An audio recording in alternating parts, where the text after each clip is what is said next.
cucumber. It's the most basic stuff They have they a. were getting out of California. So you've been to their new location Neat. in Kaimaki. They used You know, to they had be the biggest located cattle in ranch on Chinatown, earth right? there for a Yeah. while They during moved to World War Kaimaki, II. right next to the Goodwill. And then they were importing all So their we're meat from sitting out there California. eating our Or pig and you know why? Because there's they didn't Goodwill. have a and I'm USDA like, plant this is there. really They would wise. send the cattle Anyway, on ships these to two California to things be can broken. coexist. Another cool story. Can I get a journal? You have time for anything you want. We're not ready. We have a couple of segments. We have a couple segments before you.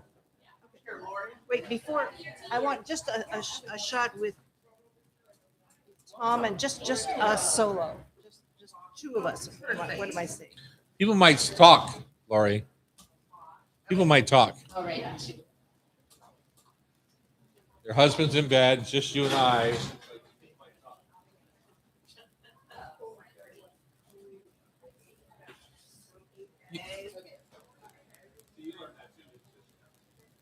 He has to be careful. What's that? I always tuck my arm because I don't want to be accused of.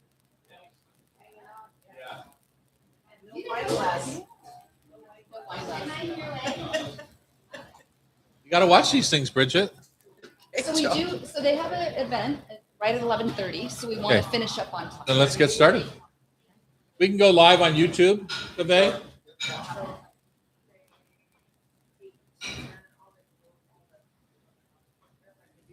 Hello, Taylor.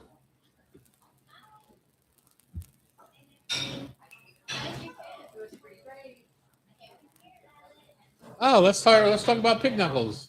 How many did you have? Oh, I thought about lying. I just couldn't. Biggest The fact that you even saw them in the windows and still didn't do it. yeah, I saw people. I was like, Yeah. that's my next. Yeah. One. That's my next. Yeah. One.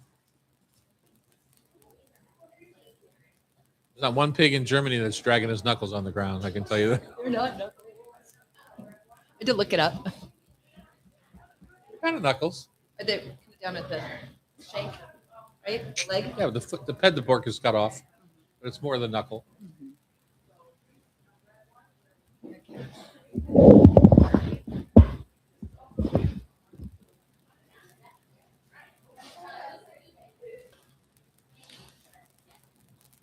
So next week, Copper River Salmon, because it's coming out. Okay. I looked at pre-ordering it, $109 a pound For King. Yeah.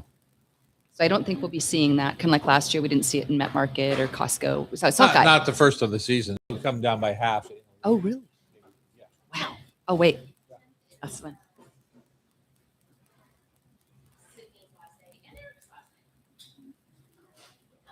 Good morning. Leve, we're going to get rolling right on time, whether or not our guests show up. Whoops. And I'm going to turn off my volume.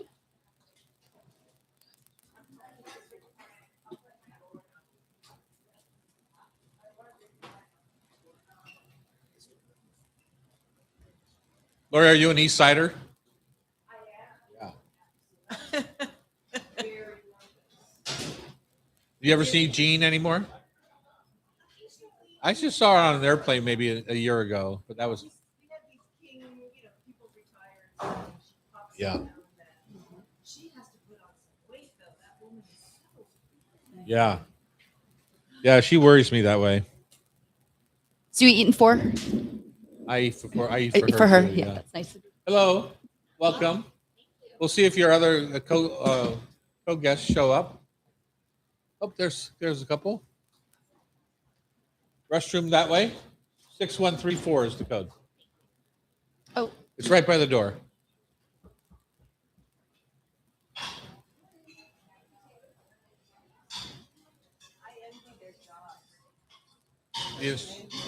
The instructing job.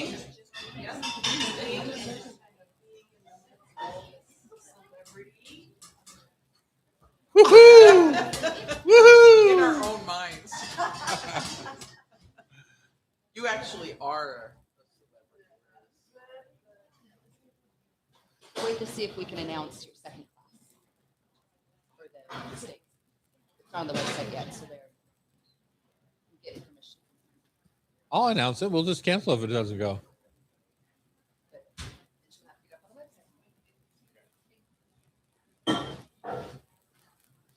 Welcome. Good morning.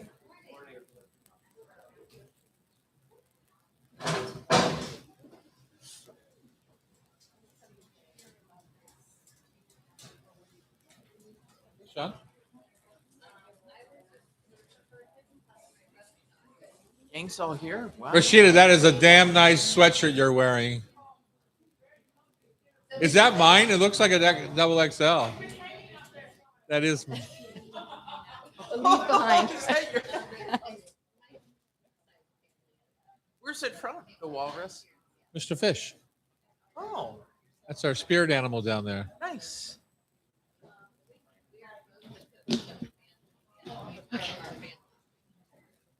All right, we're going to get rolling here. You're welcome to chat amongst yourselves during the show. And what else do I have to tell you? Restrooms down the hallway, 6134 is the code. It's by the door. Breakfast is coming. Breakfast is up in an hour or so. Depends if what side of the bed Rashida got out of this morning. It'll be quicker than an hour.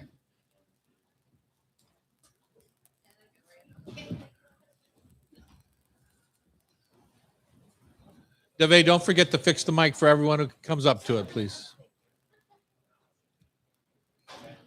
Welcome to the Hot Stove Society Show on Cairo Radio. I'm Tom Douglas, And I'm Bridget Charters. my elegant co-host today. Oh, that's so nice, That's Tom. very nice. Bridget is also one of the presenters here at the Hot Stove. We teach classes, is what we do, sometimes for corporate guests, sometimes just for anybody who wants to sign up. So General public. just go to yeah. hotstovesociety.com and you can see everything that we're doing. A couple of classes coming up, Korean banchan and bibimbap with Chef Rashida Rossley, who's actually cooking breakfast this morning for us. That's on June 19th. French pastry series, madeleines and financiers and everything else with you, Chef Charters. Yeah. We just, the basics. I'm all about Got the to get basics. them. Got to get them down. Yeah. That's on June 20th, and many, many more. Check them all out at hotstovesociety.com. Well, many more. Your mistake class. Oh my! It's My mistake class. it sold out so fast that you're bringing a second one on. Oh, on June 13th, Mm-hmm. we're going to Oh, redo good. the steak class. Mhm. All right, good. And it's off site, so it's listed. Yeah. That's at our warehouse out in Ballard, where we can Those are use fun live classes. fuel. Yeah, they're really fun. I get to help you. Oh, do you? Are you I'm you on just the your list helper of bee. my? Good.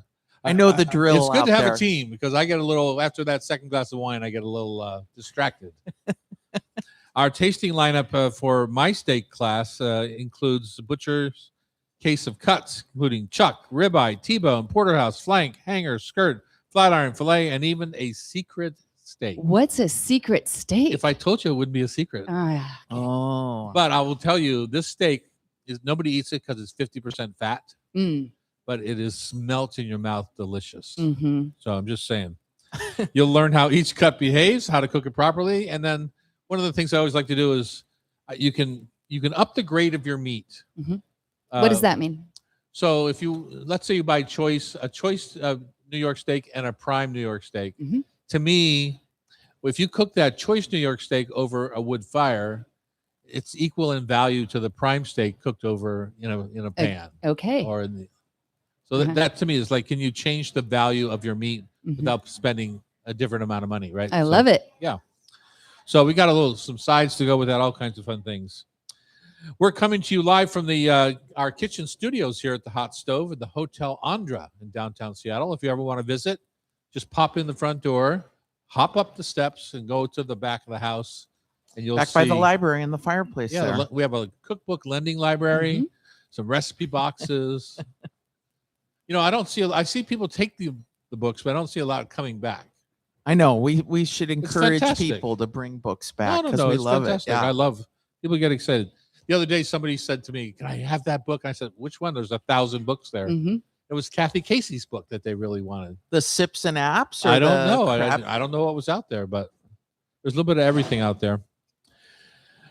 Tell us about you. We're going to have a whole segment with you today, Miss Becky. You're back in Yes. the producer chair. I missed you guys. And Did you? I really did. you really? Yeah. And I You even did listened to the not. show. I did. I was so Yeah. excited about. You missed us so much that you never ate a pig knuckle while you were in I Munich. know your biggest disappointment. It's So just sad for you. So few times, so much food to Big eat. knuckle. So I went to Munich and Budapest. So looking forward to talking about that. So this week we're going to talk Munich. Okay. Next week we'll talk Budapest, Awesome. or either way, your choice. Lori Matsukawa is here. She's the Emmy Award-winning journalist, author, and speaker, sharing her new book, Being There, a memoir of an Asian American journalist. And I'm very excited. It's a beautiful read. She's And been on my inspiring. TV set for a lot of years. This one here. Mm. So she told me this morning she's been retired 7 years already. It's amazing. Because you'd think about it, you know, if she were to pop on tomorrow, it'd be like, oh, Be like, yeah, there's Lori. there's Lori. That's what happens, I think, with newscasters sometimes. Joyce Taylor's that way for me now on King. Oh, Just like I've seen Joyce in New York for the Super Bowl. I've seen, all over the place. Paul Sylvie. Paul Silver for you. Yeah, it's like they're part of the family. And I think that's the ultimate compliment to a newscaster is when people accept you into your home as part of the family, the ritual. Kristen Bracco of Cheeky and Dry, a non-alcoholic bottle shop, is here today. Is she here yet? She's not here yet, but she's got a new terpene spritz. Is that like turpentine? It's not, but you're going to learn what terpenes are. Yeah, I'm so Yeah, looking forward to it. interesting. Uh-huh. Annie Elmore got her butt out of bed this morning, and she's going to talk to us about chicken, roasting a whole chicken or a one chicken menu with Chef Annie Elmore. Chefs Mac McTaddy and Chef pronounced Stan Langshan. Not bad. Yeah.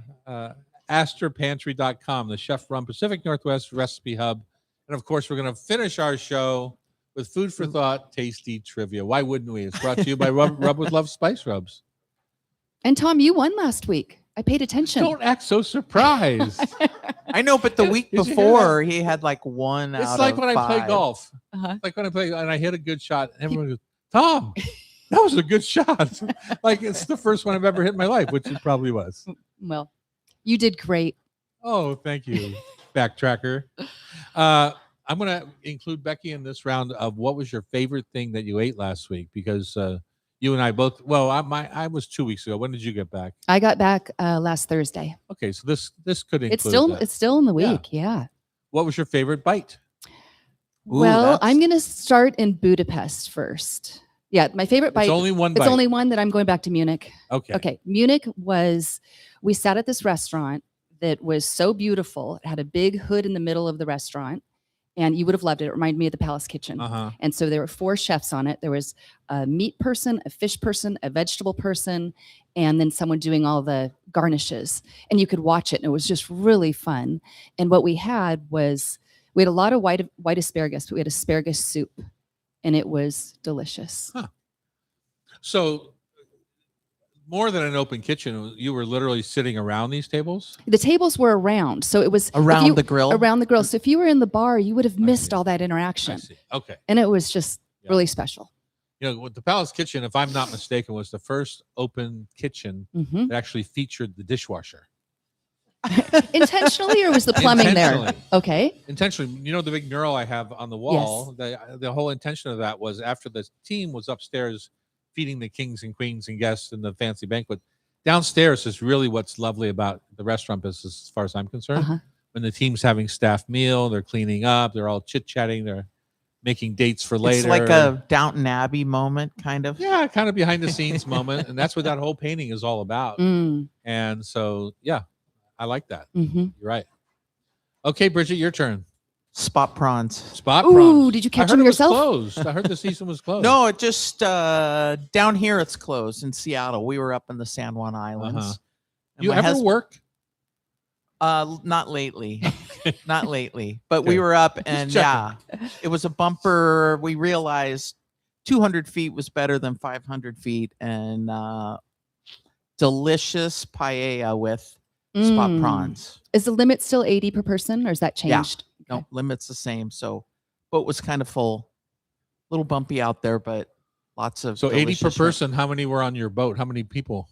There were 5. And did you Wow. count them? So they no, but we did see the Coast Guard out there. It was like ooh, fisheries and the Coast Guard. Yeah. So they were policing, which is It's good. important. Yeah. But oh my God, so delicious! Mhm. Whole spot prawn. Wow. I saw them at one of the grocery stores. $36 a pound this year. They're Yeah. up there. A pound is like 10 or 12 too. No, depending on these the are size. smaller. This is probably okay. a 25 count. It would Oh, be my okay. guess, maybe 30. Yeah. Head on? No. Oh, okay. Yeah, that makes sense. They don't last long with the head on. If you don't No. pluck that head off, you end up the enzymes from the body just mushy. eat up in that tail and make it mushy. Yeah. Yeah, So but if you ever have a spot prawn that's got a mushy tail like that, which often happens, yeah. it's because of that, I think. Well, but they have a live tank up at Central Market. Perfect. That's the Yeah. way to go. And you had them right on the boat? Right on the boat, but Chris, leaves a few live ones for me. Uh-huh. And we do that on the paella, the live whole shrimp, which is delicious. That is a little bit freaky sometimes. You go to a sushi bar where they have the tank on the counter. And you literally say, "Oh, I'll have that shrimp," and they just pluck the head. And on your Ebi. nigiri comes Mhm. the Delicious. So sweet. yeah. What was your bite, Tom? I'm going to go back in time to my bite because I'm 2 weeks back now from the UK, and I have. I guess I'll do the bite that I want people to try because I think that scares people. But in Scotland now, they don't make you commit to a whole portion of haggis. Oh, Everyone Oh. hears these crazy stories about haggis, kind of like what you hear in Ballard about lutefisk, right? Haggis, same kind of thing. People are scared of it. and haggis is what again? Haggis is like an oatmeal kind of mixed with pig liver, lamb liver, lamb ears, nose, throats. In Like- a casing. It's like Pennsylvania Dutch scrapple, but with Pennsylvania Dutch scrapple is mixed together with cornmeal. Haggis is mixed together with oatmeal. Okay. In And the then lamb it's stomach. cooked in the lamb stomach. Don't and yuck then- his yum. Typically, it's served with like a brown gravy or something like that. Mhm. And when it's really done right, you get the whole thing. You get the lamb stomach like in a bulb. But now it's become a cult thing. So now there's haggis and bonbons. Mm. So people make the same little thing just out of a piece of the lamb stomach with the filling, make a little cup out of it, a small little golf ball size, bread it, Oh, deep that's a fry good it. idea.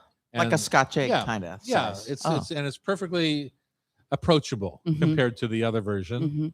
And so I like to turn my friends on, or not just turn them onto it. I force them. I was going to eat. say you force pressure them. them. Uh-huh. And sometimes I'll even say, I'll buy dinner if everyone has haggis. Oh, good. Yeah. So that usually gets them over the edge. Yeah, that's nice. Cheapos. I like the idea of the appetizer size. Yeah. The first time I in. had that was at a Thai restaurant in St. Andrews. Thai haggis bonbons, like a red curry haggis bonbon. Hmm. And it was the That bomb. would make it taste Awesome. good. It was the bomb. It was the bomb. It was the bond. Okay, phew. Lori Matsukawa is gonna. No. You're gonna join us next, and then Lori's got to wait for another whole segment and listen to your travels. Uh-oh. Looking forward to that on Cairo Radio.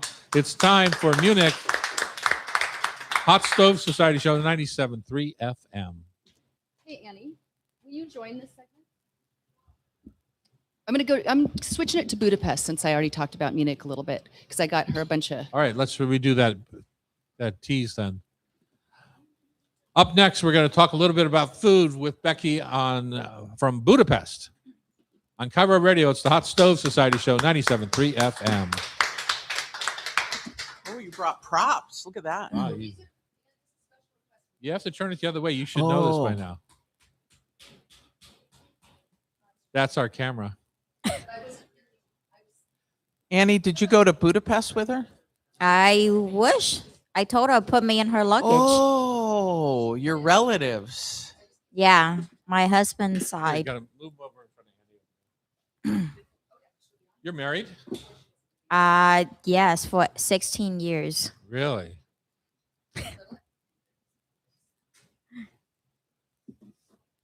You got that.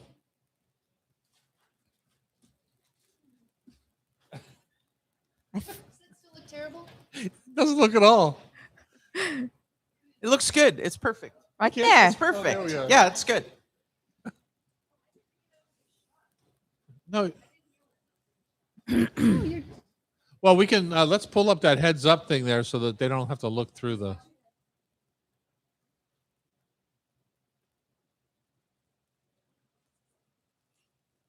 That's entirely up to you, Lori. We like having you grace our YouTube channel. Just take it off. Surprised you could reach that. I've been gone for a month. She still have vacation brain. Yeah. Tom has no comment. We'll see how the show sheet goes. We're back here in the kitchen on the Hot Stove Society show. I'm Tom Douglas, And I'm Bridget Charters. and we are enjoying our time off camera as well as on camera today. If you've never seen us on camera, you can go to our YouTube channel at Tom Douglas & Co. and just hook us up. You just have to Hook look at the yourself up. live streams. That's right. Mhm. Don't forget to subscribe. It's free. There you go. All right, Bex, tell us about you. You're welcome back. Thank To you. Seattle. Thank you. You've been across Central Europe. We went to Munich and then Budapest. And today we're going to talk about Budapest. Uh-huh. And Annie Elmore, her husband is Hungarian. And I asked her if there was something I could bring back for her. And she requested some paprika. So we'll talk about that in a minute. You know, I've asked her before. I've asked you before, Annie. You know, you are the executive director here at the Hot Stove, but can you cook Hungarian food? Absolutely, From your yes. background, because you're Lao, Vietnamese, Chinese, right? Cambodian. Cambodian. Yes. So what the heck do you know about paprika? I know more than my Because you know mother-in-law. I get accused of appropriation all the time, so I'm turning this table on you, baby. Would she agree? Yes, What? that I can. What was your question? Can you cook Hungarian? Yes, okay. I actually made a Hungarian dish last week, and I'm gonna make something this week too. Ooh. Family meal? No, just Oh. for my husband. Will you tell us what Darn it it. is? Last week I made this. It's like a pork, but you cook with paprika, lots of paprika, and sauerkraut. Mm-hmm. And then you finish it with a little bit of sour cream. It's actually the recipe from my cousin, my husband's cousin's cookbook that my mother-in-law gave to me, even though I could cook Hungarian food better than she could. Ooh. Ooh. Wonder if she's listening to that. Yes. I hope she does. Oh, that's great. Well, I mean, Hungarian food, that is the foundation, paprika. And I was kind of doing when I think of paprika, I think of Spanish smoked paprika. Yeah, this is not smoked. It's Mhm. sweet. It's yeah, sweet. And there's yeah. there's hot and there's sweet. Yeah. And they're dried for a couple weeks in barns with ventilation. yes. where Spanish is smoked over oak wood, I think. Sometimes it smokes so much to me it tastes a little ashy. It tastes a Right, little burnt. right. Too acidic. Right. Yeah, this like no smoked and no spicy. It just goes Just sweet. the plain sweet. Yeah. right? Yeah. So Mhm. it's what Americans know of as paprika. okay. And what So she, it's is a- the and the dish she Hungarian just talked pepper. about is we know as paprikash. yes. Yeah. And then this week I'm actually making chicken pepper crash. And I want to learn how to do that because my dad is Hungarian and he said that's his favorite. Yeah. And I've never made it. So My that's- mother-in-law Oh. makes it too, but I makes it different than her. She makes her a lot of gravy. Uh-huh. And I Yeah, gravy's a good Oh, thing. so it's like I know, but it's like soupier? it's You know, like some people call me floating a in gravy there. god. It looks okay, well, that's at your household. But it was like soup, Too soupy. too soupy. Yes. Okay. Yeah. That's And- a good balance of like enough gravy and enough meat. Some for you pour over rice or noodles or spatzel. Egg noodles, yeah. Egg Yeah. noodles, right? Mhm. Yeah, egg noodles. But there is a recipe from my husband's cousin book that they make this. It's like a dumpling with pork cracklings and Mhm. pork fat, and that's what they eat with Okay. I And noticed. Is it in the dumplings? in the dumplings. Yes. exactly, Oh. Yeah. Peter Sipra of a restaurant here called Labuznek used to do that.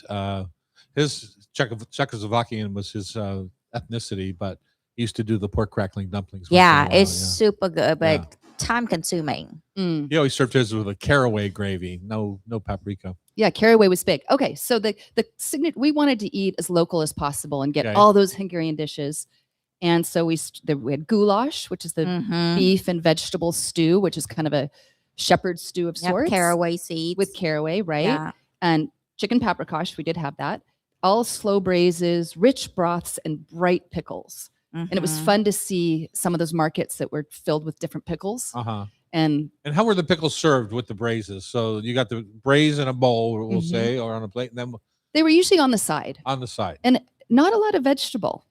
No, Kind I of- noticed I when I miss go green to salads. the cookbook doesn't. I mean, the sauerkraut is a Sure. vegetable. Sure. Yeah, and so like I said, the cookbook I have at home, they have like the new world version and then the old one. The Mhm. old one is just onion, garlic, and sauerkraut. And On the, everything. yeah, and then Yeah. the new one is like you can add in celery, carrots, and onion, and they're like, okay, well that's more like French, side. So yeah, that's not a lot of vegetable. Mm-mm. Well, if it's anything like France or Italy, they always think of vegetables. You can get that at home. Yeah, When you go out, you're going out for kind of like meat. the meat. Right. Yeah. You do have to ask for a salad. And white asparagus was everywhere. Everywhere. Everywhere. Yeah, And for in what Munich, reason? right? because it's the season. So I understand it, but it is tasteless. I have to admit It it. is a little the, bland. the soup was really good. And what Uh-huh. made it, when I had it in Munich, what made it good is they put tiny little bits of roasted green asparagus as a garnish. And that just popped it up a bit. So that Uh-huh. was good. But the white asparagus, they overcook They it. love it. And you also have to peel it because it's so tough, and then it ends up being mushy. And I never saw it grilled, and that Yeah. would be the way I love asparagus. Yeah. So that was kind of disappointing. It's definitely you're bringing your own background to the table there, Right. because the other way is typical. Right. It's Yeah. kind of the land of mushy vegetables, isn't it? True. Except for Yeah, the they pickles. braise a lot of things. Mhm. There isn't a lot of crunchy, except the pickles. Except for the pickles. Right. Except the pickles, yeah, to preserve. I mean, right. Peter at Labusik used to make a little cornichon, like mince Mm-hmm. up cornichon, and make a mustard sauce with a pickle mustard sauce for like a tornados of filet or something like that. That makes a lot of sense. A lot of mustard, especially in Germany. Yeah. A lot of mustard. Oh, was the mustard amazing? Or was it? I just love to try the sausages and stuff on its own. Like, I was Yeah. excited about that. But the other one that I'd never heard of is a langos or langosh. And it was a bread. It's like a donut bread. And Uh-huh. it was everywhere. Like a fry bread? Like a kind of? fried bread. And they Oh. put sour cream on it and Oh. garlic. And That And this is Sounds in good. Budapest. this in Budapest. Huh. And the one I love anything fried though. I know it was really good, but we made a mistake. We felt like the pricing was really good all over. Uh-huh. And we went to the Grand Market, which is huge. We went up to the touristy area. And by the time, and we paid in forint, not even in euros. So wasn't paying attention to the cost. And What a afterward, shocker. well, we're on vacation. And they kind of tricked me with, oh, would you like this topping and this one and this one? I'm like, sure. So we get it. And then it was so sogged down, we couldn't eat the langosh. And Ron, my brother-in-law, said, I just paid 52 euros for this. Oh my And so I go on God. my phone and I look at for his, and I looked on my phone. I'm like, I just paid 47, and it was just ridiculous. On Uh-huh. the street, it would have been 5. Yeah, Right. So we kind of fell into that, and after that, we were more careful. fell into a You tourist didn't, trap. you didn't have a guide translating for you. Well, we were with Hungarian family, Oh, which is funny. Yeah, for They your were happy family, to have their right? rich American relatives. Maybe we had 14 of us at a restaurant, and our oldest cousin purchased for everybody. It was very sweet. But Did you try any of the Hungarian wines when you were there? of course, Of and they were course. really good. Yeah? really good, because there's Lake Balaton and the Tokai wines. Uh-huh. Oh Those yeah, are that's kind of- good. right, those are the kind of Tokai fun. Yeah. is nice. Yeah. And what made them good to you, the Tokai wines? I Because to me, think- they can sometimes be Too sweet. and- over oxidized and a little sweet. Yes, Yeah. yes, Uh, a little. You almost think it's corked. Yeah. Well, I think it was just weird with the people, and it was the romance The of people is the base. yeah, it's the romance, best. and even in our Airbnb, one of the cousins brought us Tokai. So doing that together and eating plums were wrapped in chocolate, which is one of their little signature things. Uh-huh. So it was really special. And then by the end, I think our last meal, well, we did ramen What? and You were lot- ready. we were ready. A lot of Vietnamese food. What? Yep, a lot of In Vietnamese, Budapest? Japanese food. Yep, in Budapest. And Wow. then Well, The- after so much roast pork and sauerkraut, you kind of Yeah. crave something fresh Yeah. and Some delicious. vegetables. our Yeah. last meal with our Swiss and Hungarian cousins was tacos al pastor at a Mexican restaurant sitting outside. So, yeah. You know where they eat more tacos than anybody outside of Mexico is Sweden. what? Really? And hot dogs, yeah. Oh. I didn't know that. Well, anyways, Interesting. then to top it off, the palascinta, which is the crepe, sweet or savory, Mhm. and the funnel cakes and all that stuff I can't have because it has eggs. So Uh-huh. everyone else What was was happy. the stuffing in the crepe? Was it prunes or apricots? They or- had sweet and savory, Okay. and I didn't eat any, so I don't know. So you don't care. You don't care about the rest of it. Well, Annie, thanks for sitting in for a Yep. second. And Annie's taking we're all looking that forward loot to home. our paprikash for the staff meal today. Sure. Okay, good. And those are all yours, darling. Yeah. Look at Annie. Whoa. Hello. I got more for you. Hello. I got more for everybody. Annie's taking her loot. She's gonna go hide it. Look at her. She's got that Little big hug grin on for her Becky. face. Up next, Lori Matsukawa is going to join us. Emmy Award-winning journalist, author, and speaker joins us to celebrate Asian American, Native Hawaiian, Pacific Islander, or as you like the acronym, AANHPI, Heritage Month. Heritage Month. On Cairo Radio's The Hot Stove Society Show, 97.3 FM.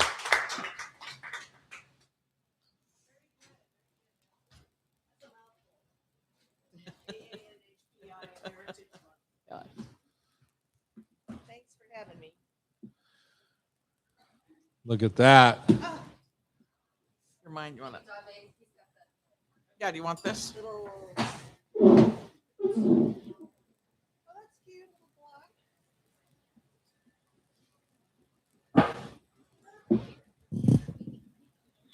Oh, hey. You were very. I was telling Lori that Bruce Miyahara said, I told Bruce that both Lori Matsukawa and you were going to be here. Yeah. So he said, oh, I can't make it, but tell them hello for me. I'll be bugging them both shortly for new projects. So, I put your shot glasses. Yep. You got it? Okay. Okay, great. Thanks. Everybody had the vinyl top table with the chrome legs. Oh, right, In the with the kitchen. metal sides. Right, and then the rounded edge stove, the toaster that's rounded, the rounded refrigerator, the checkerboard table. Right, and it's like originally she had the wrong toaster. I said, hey, they didn't have those sharp edge toasters. She goes, oh yeah, you're right. Yeah. Okay. So I'm just going to put this here. All right. We can talk about both. But yeah, in the second segment, but also the first thing about picture brides, if that comes up, because it drastically affected the food scene. Yeah, in, this is the whole. yeah, and the yeah. picture So brides. if that comes up, you could, Yeah, the food scene. Yep. With because picture that's what we're brides. talking Yeah, about the first segment. Yeah. Oh, okay. Whatever.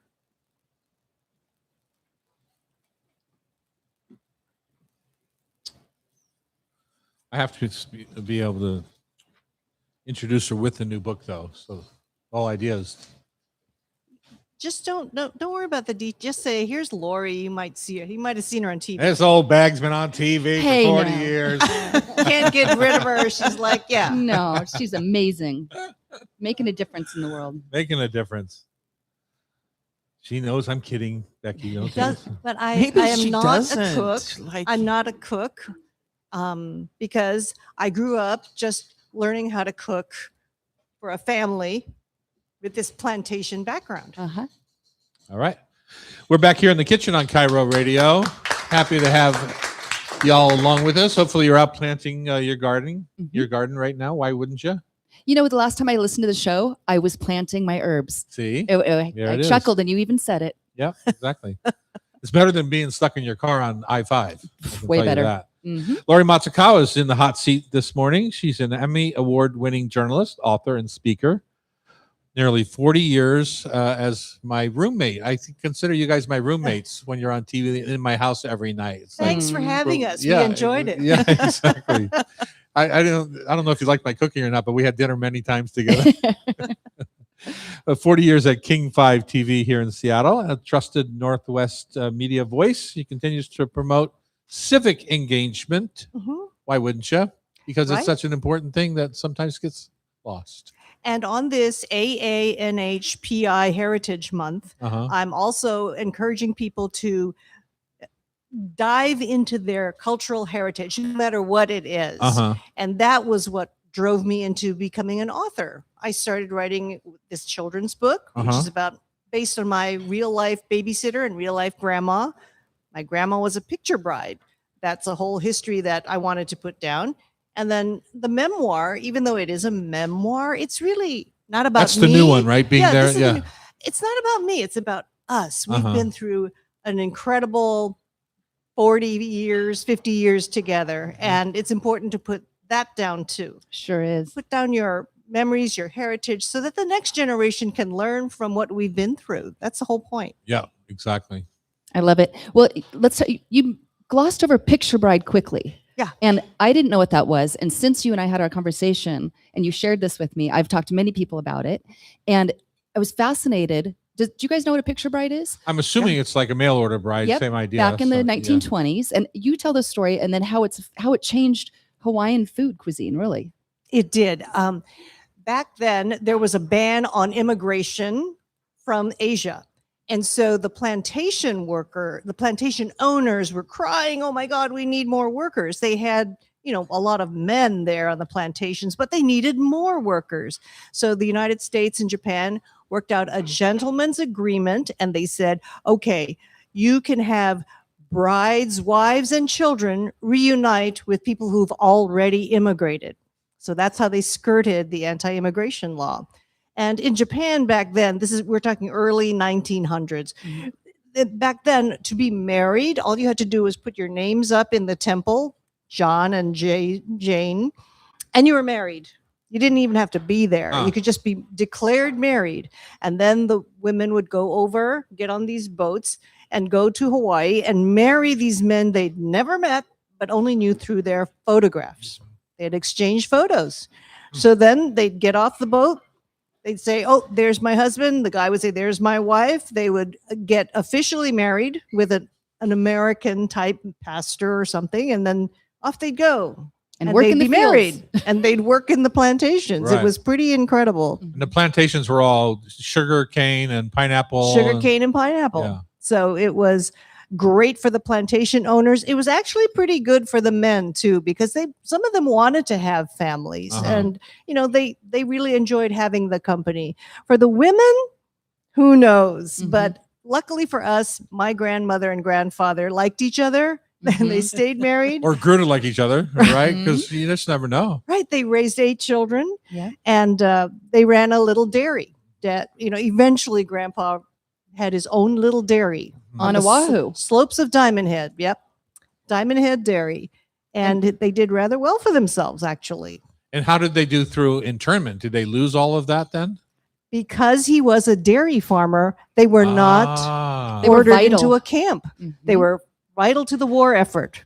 isn't so- that crazy? Right. So Grandpa, his sons, my uncles, they didn't have to. They weren't drafted. They Uh-huh. had to provide milk for the U.S. of A. And amazingly enough, a lot of people that could have been interned perhaps here on the Yeah, mainland U.S. my partner's grandparents were Right? interned. Yeah. Mhm. Eric's parents. Nope. There were so many Japanese in Honolulu and Hawaii that even the U.S. Navy said, hey, you cannot lock up our workforce, our food producers, our, economic engine, because there were so many Japanese there. Right. Yeah. That's So funny. there were some people who went to camp, including my other grandfather. My paternal grandfather was locked up on Kauai because all the islands had little jails, Sure. but not the mass incarceration that you saw up here. Didn't you have a relative? I read in your book was it a relative or a family friend that was speaking up for these folks to keep them from being interned? Yes, it turns out that the Honolulu police chief at the time, John Burns, basically told the FBI guy, hey, look, you can't lock these people up. And the FBI guy agreed. And so a lot of people stayed and were able to work and continue to go to school. And eventually, John Burns became the governor of Oh, Hawaii. really? Mhm. So he's a beloved figure. And because he stood up and said these things, and we appreciated the support. You've been involved with the AANHPI for quite a long time now. Why is that important to you? I think I know why, but I'm just tell people. When I first came to the Seattle market, we're talking early 80s. I remember Mount St. Helens, 1980. Mhm. This market, frankly, was a real white man's world. There weren't even that many women on broadcast news and broadcast television. And so I thought maybe we can change things up, but how do you go about doing that? So we organized a group called the Asian American Journalists Association, kind of gathered all our buddies and said, hey, let's prime the pump. Let's get the pipeline going.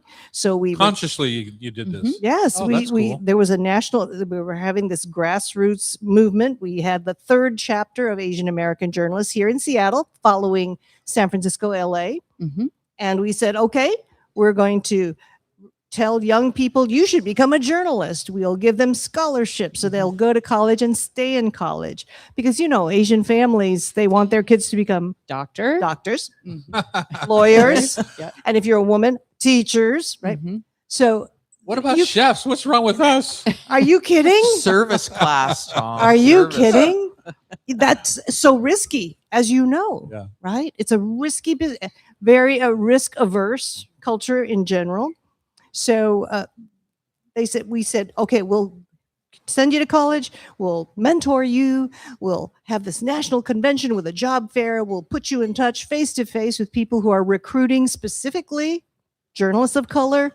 And we're going to support you. Oh, And Interesting. so that's why we see the diversity we see today. Right. Yeah. I And think- that's specific to the West Coast.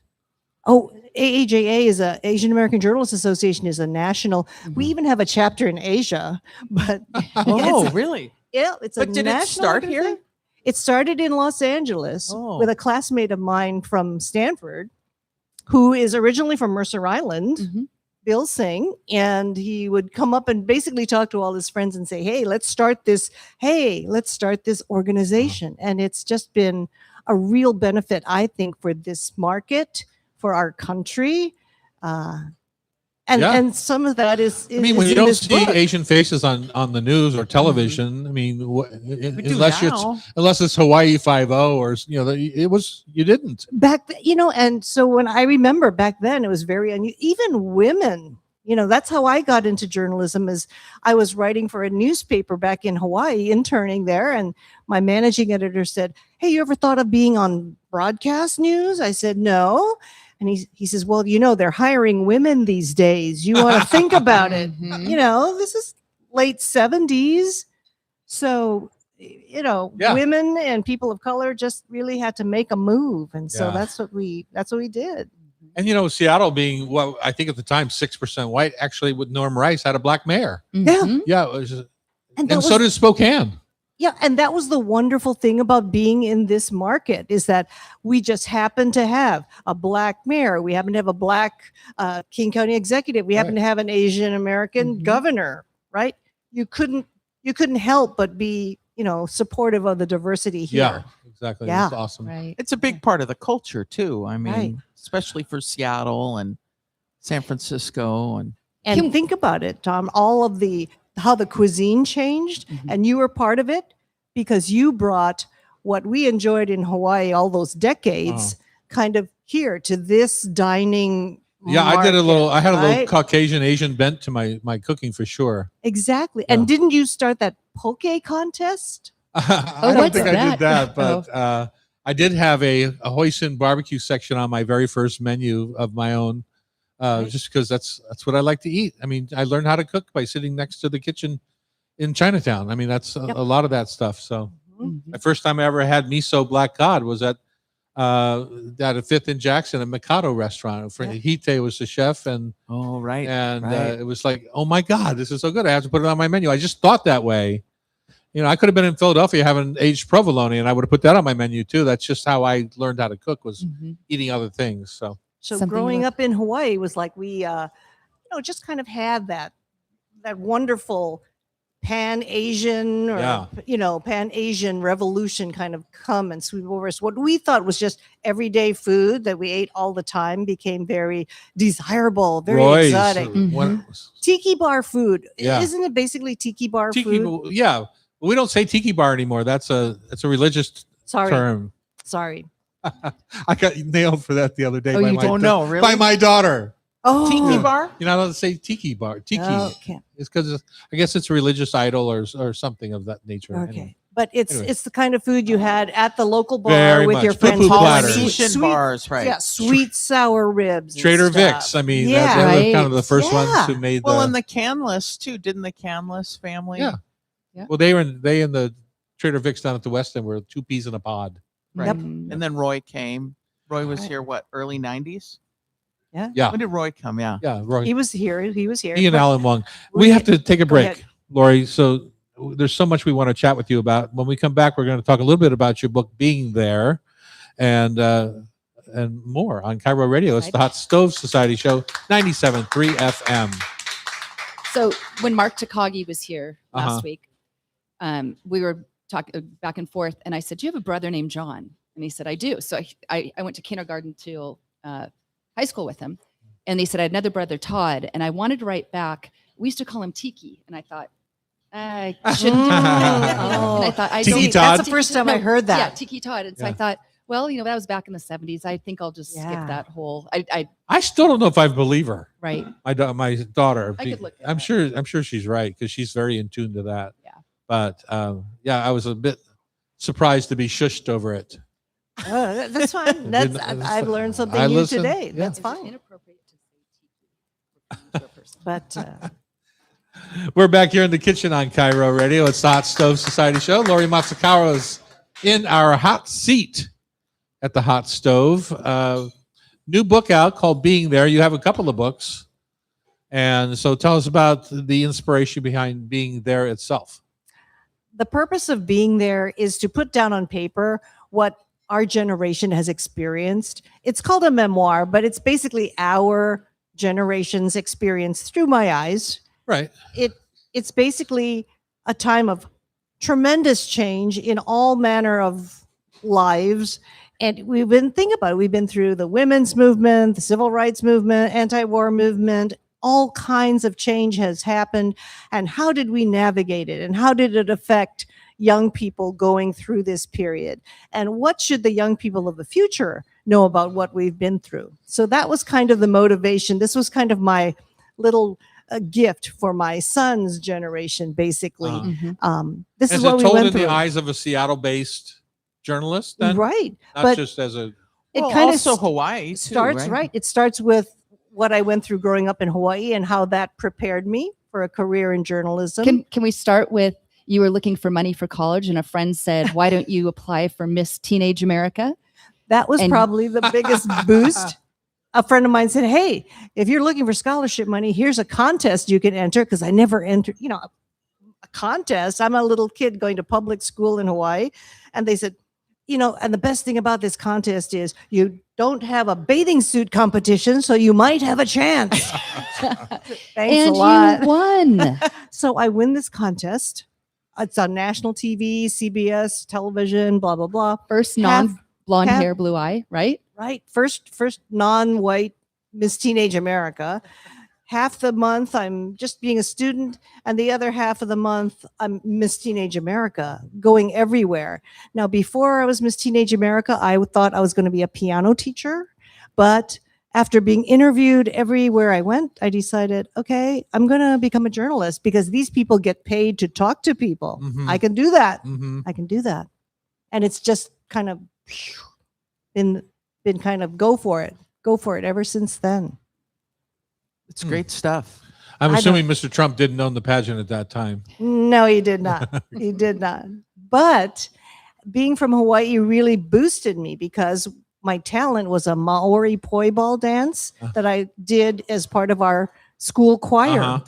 And so it taught me not only how to do a Maori poi ball dance, but we would entertain in Waikiki, Uh-huh. right? And we would go to all these different hotels and entertain, and taught you poise, and it taught you showmanship.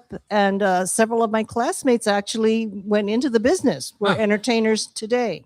Isn't that So, great? Yeah. Can you imagine being a young girl from Des Moines, Iowa? How exotic you must have been to her, being Asian, coming from Hawaii, which many people exotic. didn't know anything about other than cliche on television, right? So, Yeah. or it's a small world at Disneyland, or but because of that, it put me in touch with all kinds of people, including you. It put me in touch with all these, Asian Pacific, Pan Asian chefs Uh-huh. back in Hawaii that I would never otherwise have met. Roy Yamaguchi, Alan Wong, Sam Choi, Uh-huh. and Three of the best out of Hawaii.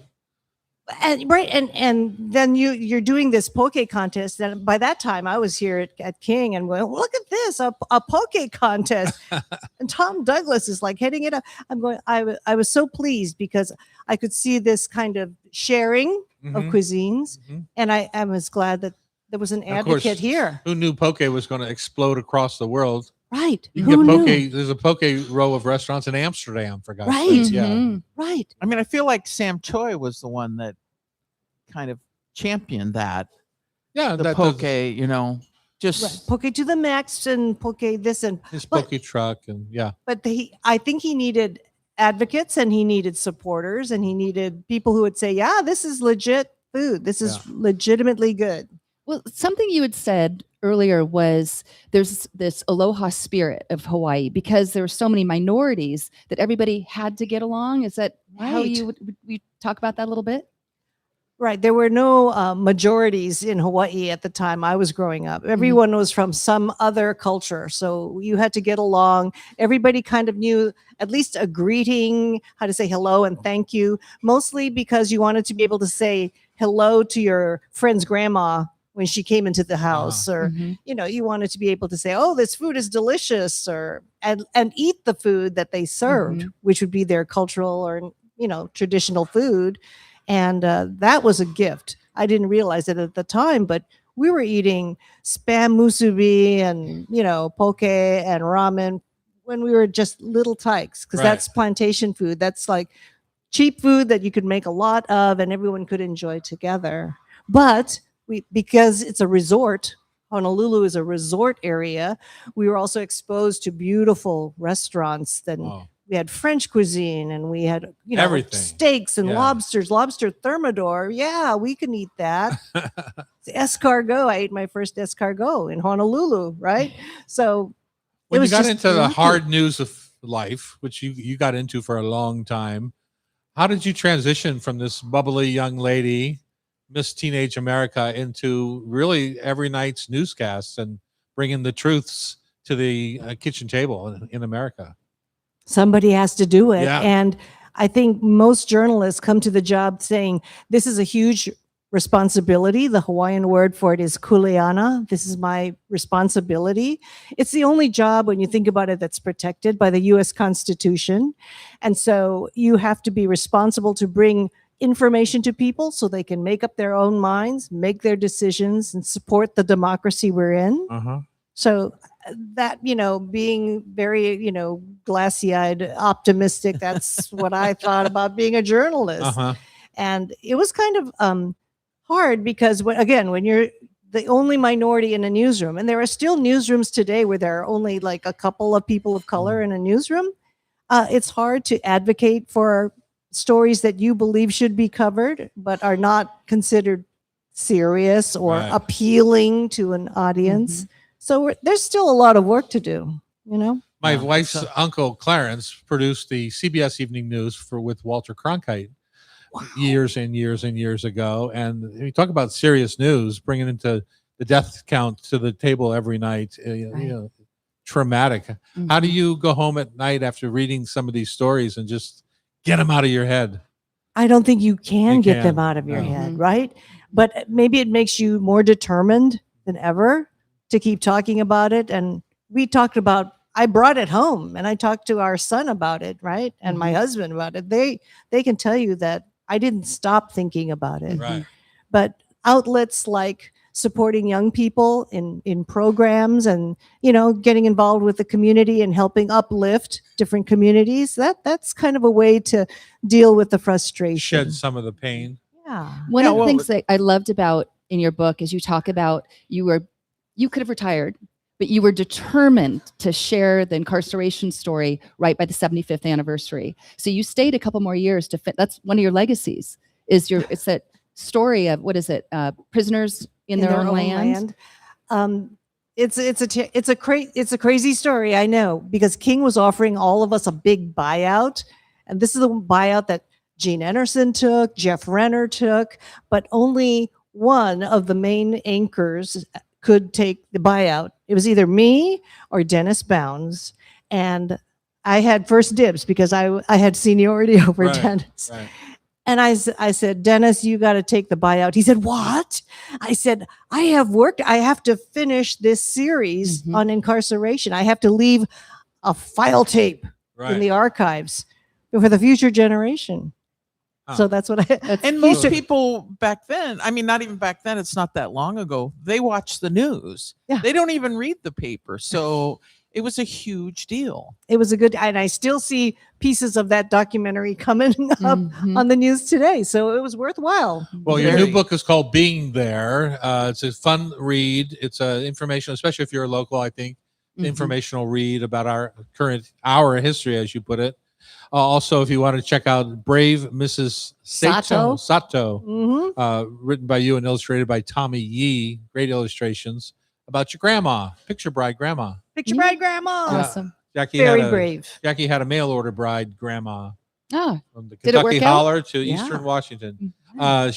She hated him being Greek her whole life. But So I named this- the Greek restaurant after her because she was so dang mean. Other cultures have this too. I know people Yep. from Sweden did, Yeah. you know, kind of like matchmaking. This is the Mhm. whole matchmaking thing. Yeah. South Asian people do it too. You know. Well, read the book, live it a little bit through Lori's eyes, and have a nice summertime read. Right by Yeah. your It's wonderful. Easy. Sure.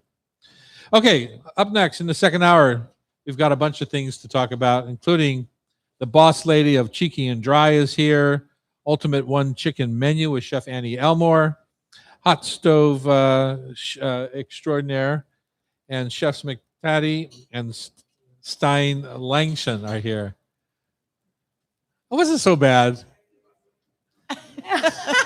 Sean, can you fix that for me, please? I appreciate that. On Cover Radio, it's the Hot Stove Society Show, 97.3 FM. Thank you, Tom. Thank you. Thank you. So, Lori, I've got book. Tell Yeah. your husband that we don't like him for not showing Larry. up with you. Well, I have book club. I have book club tonight, and I'm excited to bring this to my ladies. Your book, yeah, because we always share what we love, what we've been reading you lately. do. So I'm That's what excited. Becky does. Yeah.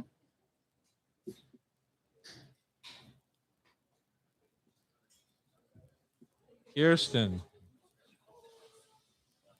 All right.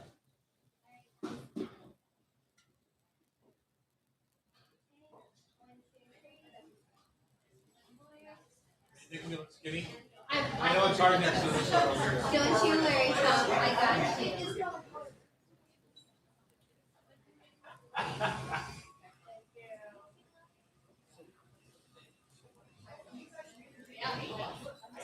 What a treat. It was great. Thanks for coming finally.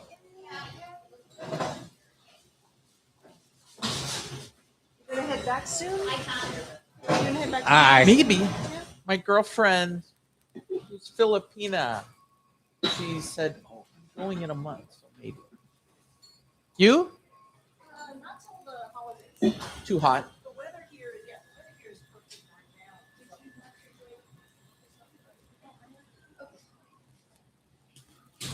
Hi. Nice to meet you. I meant to get up there these past few weeks. Oh, Kirsten, don't. ready? We don't live over believe in that. Ballard. Kirsten, you want Randy on here too to Yeah. talk about terpenes. She meant to get up there, but she was too drunk to get there. Tom. That's No, not she very just nice. had her hip replaced. No, it's Oh, true. That's you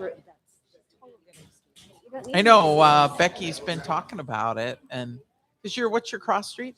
that. 62nd and Finny. Oh, okay, So we're right across the street from Sully's. nice, good. Yeah, we're at 77th over by the View Park over there. Oh yeah, we live on 7th and 70th. 77th and what, Bridget? 77th and 31st, right? You know where the View Park is there above the marina? So We're just beautiful. 2 blocks over. I thought you were in Blue Ridge. It's not quite. Kim, Huh? She's in a cooler spot than Blue. Yeah. Ridge. 100%. I wanted quick access to the marina. Are you a sailor? Yeah, Okay, I got you. You got that sailor kind of feel. yeah, we, it's we fun. ride our Vespas. My husband bought us Vespas. We ride our Vespas over to view to the park all the Hang time. out. Oh, yeah. We It's are so back in the beautiful. kitchen here at the Hot Stove Society Show. No, we're not. Salve's not here, so we're not. And do you have yours yet? Not yet. Okay. Tom and Bridget, this is Randy. Hi, Randy. He is my partner in our new drink. Becky, Bridget, and I forgot your name. Tom. Oh, yeah, I was kidding. I want to talk really close to the Okay. mic, but do a little practice. All right, check, check. There you go. 1, 2. All right. And that's for Becky.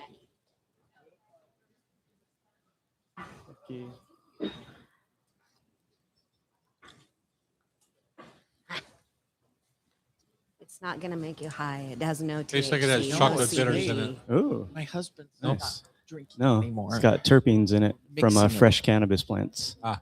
Yeah.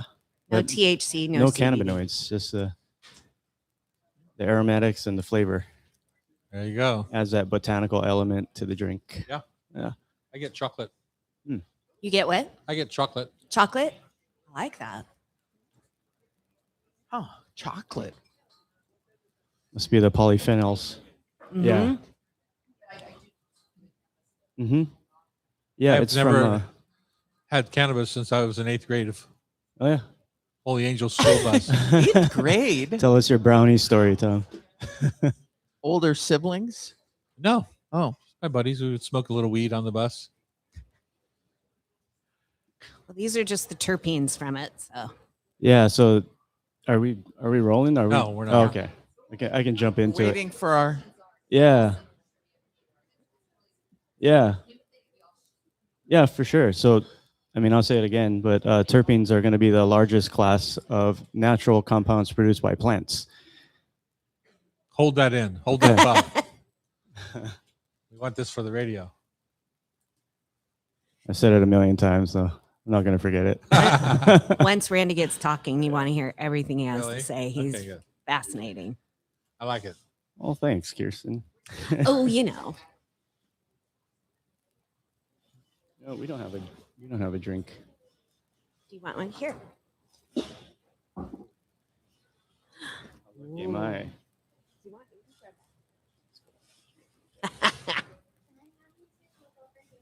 Sure.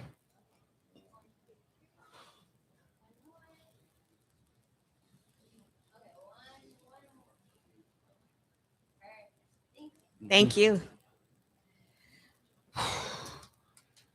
Ooh, Hey, yeah. Annie, I just sent you something. I do get a little bit of that cacao, Yeah, it's interesting. like cacao extract or something. Tom's got a There he is. Okay, now we're fascinating ready. palate. So much wine. We're back here in the kitchen on Cairo Radio. It's the Hot Stove Society show. It's so fun having Lori Matsukawa on the show. A familiar face in our It living was room. nice. right? Yeah. Yeah. I ran Awesome. into her on a plane. Did you hurt her? No, we sat next to each Oh, other. okay. Oh, It was fun.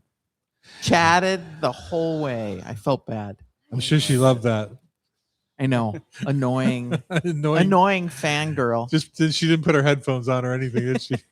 Kirsten Vracko, boss lady of Cheeky and Dry, is here. Seattle's first and only dedicated non-alcoholic bottle shop up in Finney Ridge.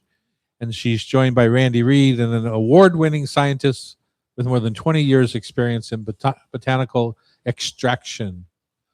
Wow. Serious stuff. serious, Tom. Welcome back. Long time. Thank you. Nice to see you. How's your business? Yeah, it's good. Yeah. It's plugging right along. Do you and- worry after dry January? Do things literally slow down after dry January? You know, the first year it did, Uh-huh. but this last year we didn't see a big dip. Uh-huh. I think because it's becoming so much more normalized, Right. that you don't get that highs and lows. Uh-huh. It just kind of continues, which is great. It's nice. It's nice. It's very much part of our life now. Yeah, Which is it's really good. about choices and I just having I think options. it's just choices, but I think the options is really a nice thing because it used to be you had a drink or you had a Diet Coke or Right. now you can have so Club many soda, options. yeah. Totally. Yep. Well, what are you working on there, dear? Why are you here today? Well, so first I wanted to talk a little bit about the World Alcohol Free Awards. I was just there in London. I was a judge for the second year in a row, Right. and it's the world's largest alcohol free competition. Wow. It's all blind judging, and we had gosh, drinks from 30 different countries, Huh. judges from 14 different countries.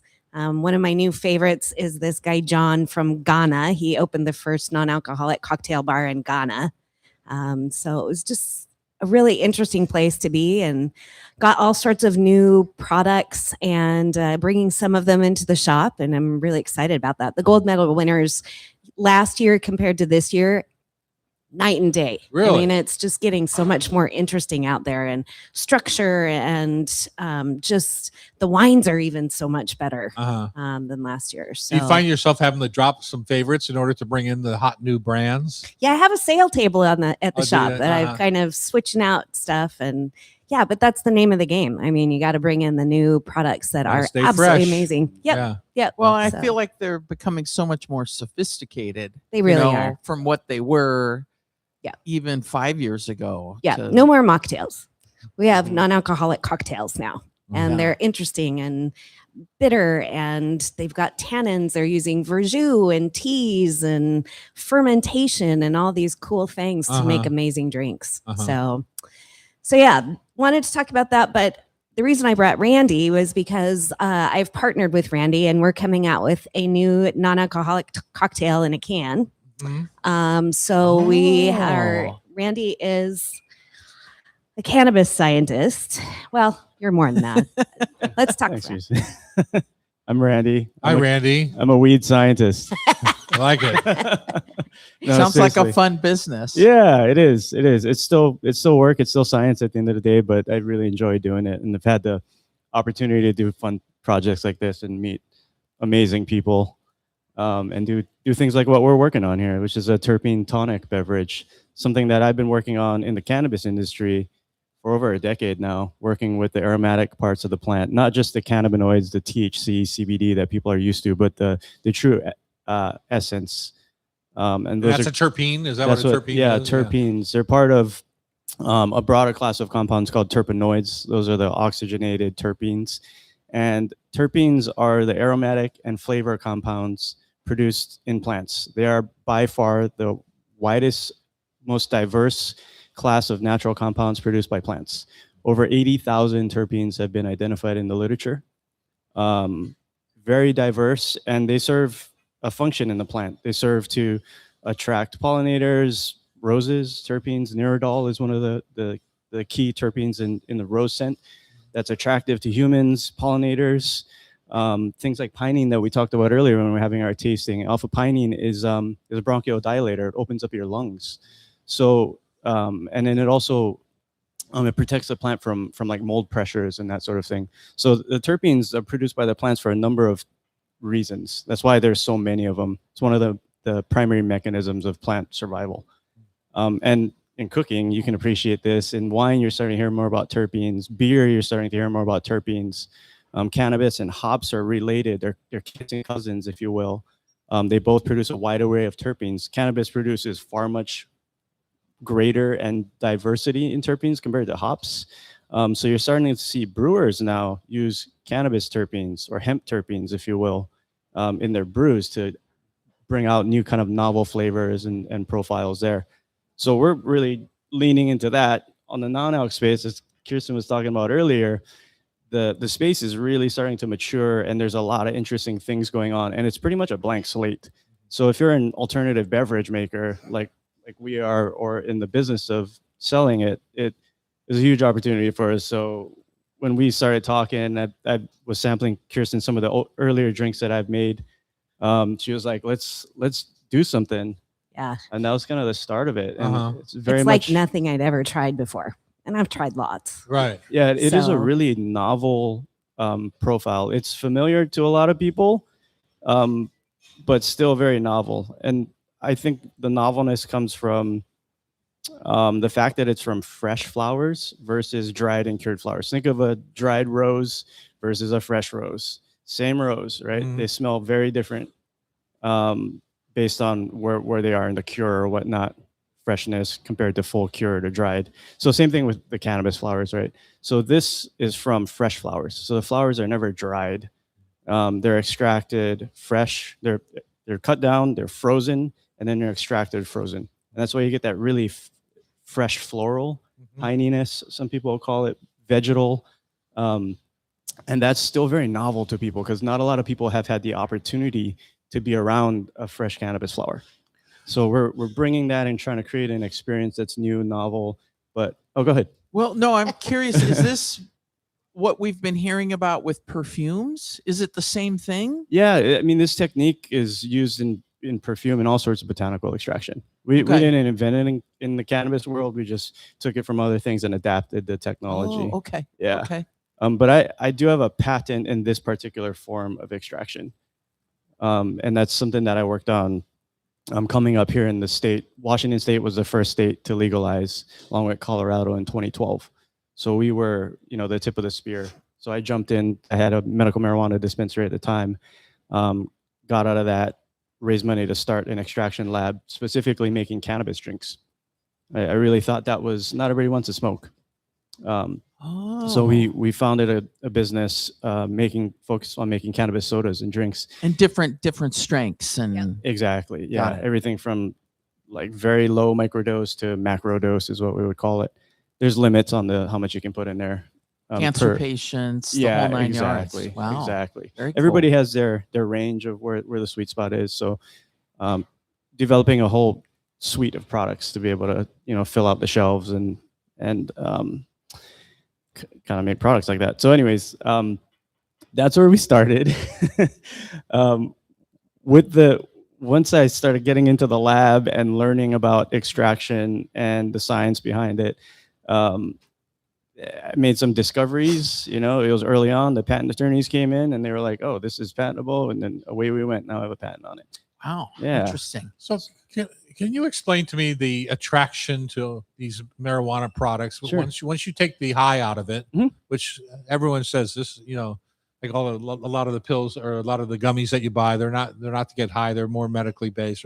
Yeah, What's the attraction to the plant itself? Is it offering something unique? absolutely. So that I Yeah. never really understood why that plant in particular, other than Mhm. it's exotic in nature because it used to be illegal. Yep. Is there a different attraction to that particular plant as a scientist that, Yeah. that you can't get out of a pine tree? Oh yeah, absolutely. Well, I mean, first and foremost, to me, I was a medical patient myself. I was able to use cannabis in a therapeutic capacity to be able to help my symptoms and the things that ailed me. So that was my passion and my attraction to it. And then, I like the feeling. It's euphoric, right? Right. There's that side But of it. that's as well. that's the getting high Well, side of it yeah. that you're talking about. I'm talking about like The other why side. that plant for this flavor profile. Yeah. Is it offering something unique? Yes. Oh, absolutely. So Yeah. the diversity of the terpenes that cannabis produces, we've been working as a species.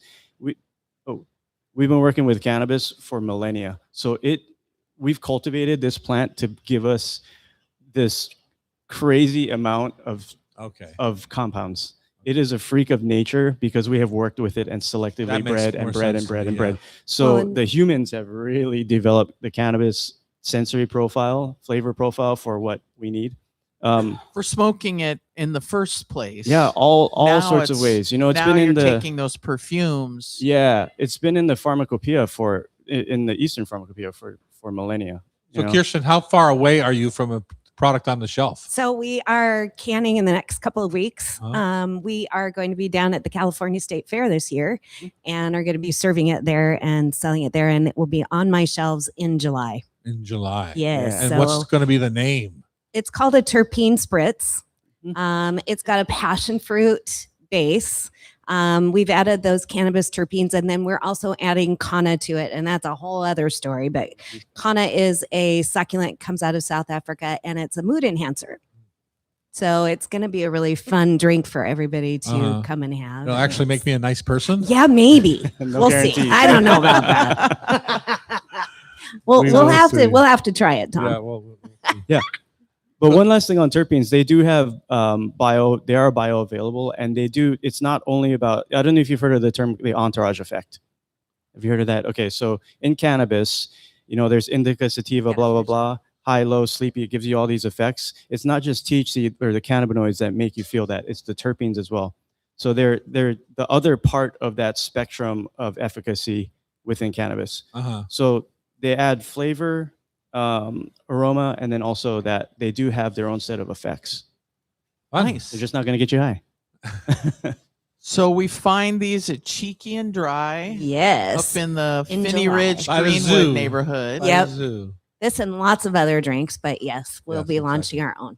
All right. Good luck Super to you. cool. We look Thank you forward so to having much. it in one of our restaurants one of these days. Ooh, I like that. Up I'm gonna hold next, you to it. hot stove instructor, executive director Annie Elmore is going to join us to talk about chicken. Winner, chicken dinner. A class on June 5th on Cairo Radio. It's the Hot Stove Society Show, 97.3 FM.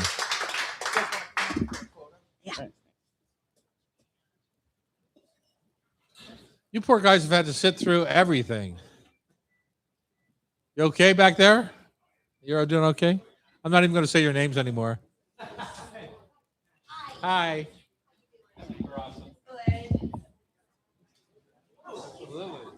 I'm doing my part.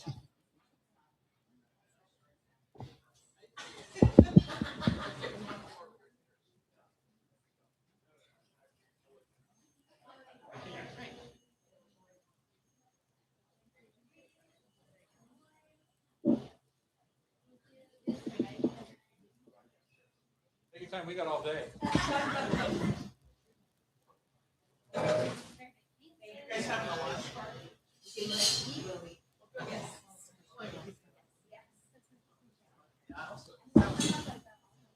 Annie, let's go.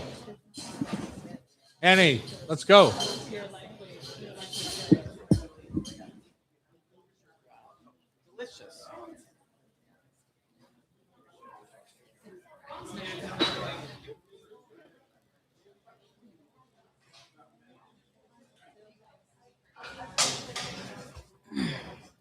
Oh, someone already adjusted for me.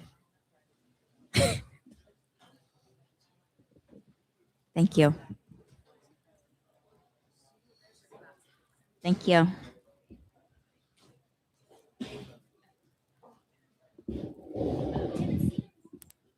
That's ridiculous.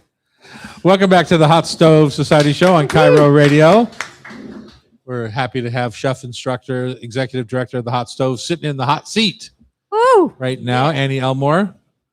I just was talking about my class coming up on June the 13th. Is it my state class? Yes. Yes. Second day.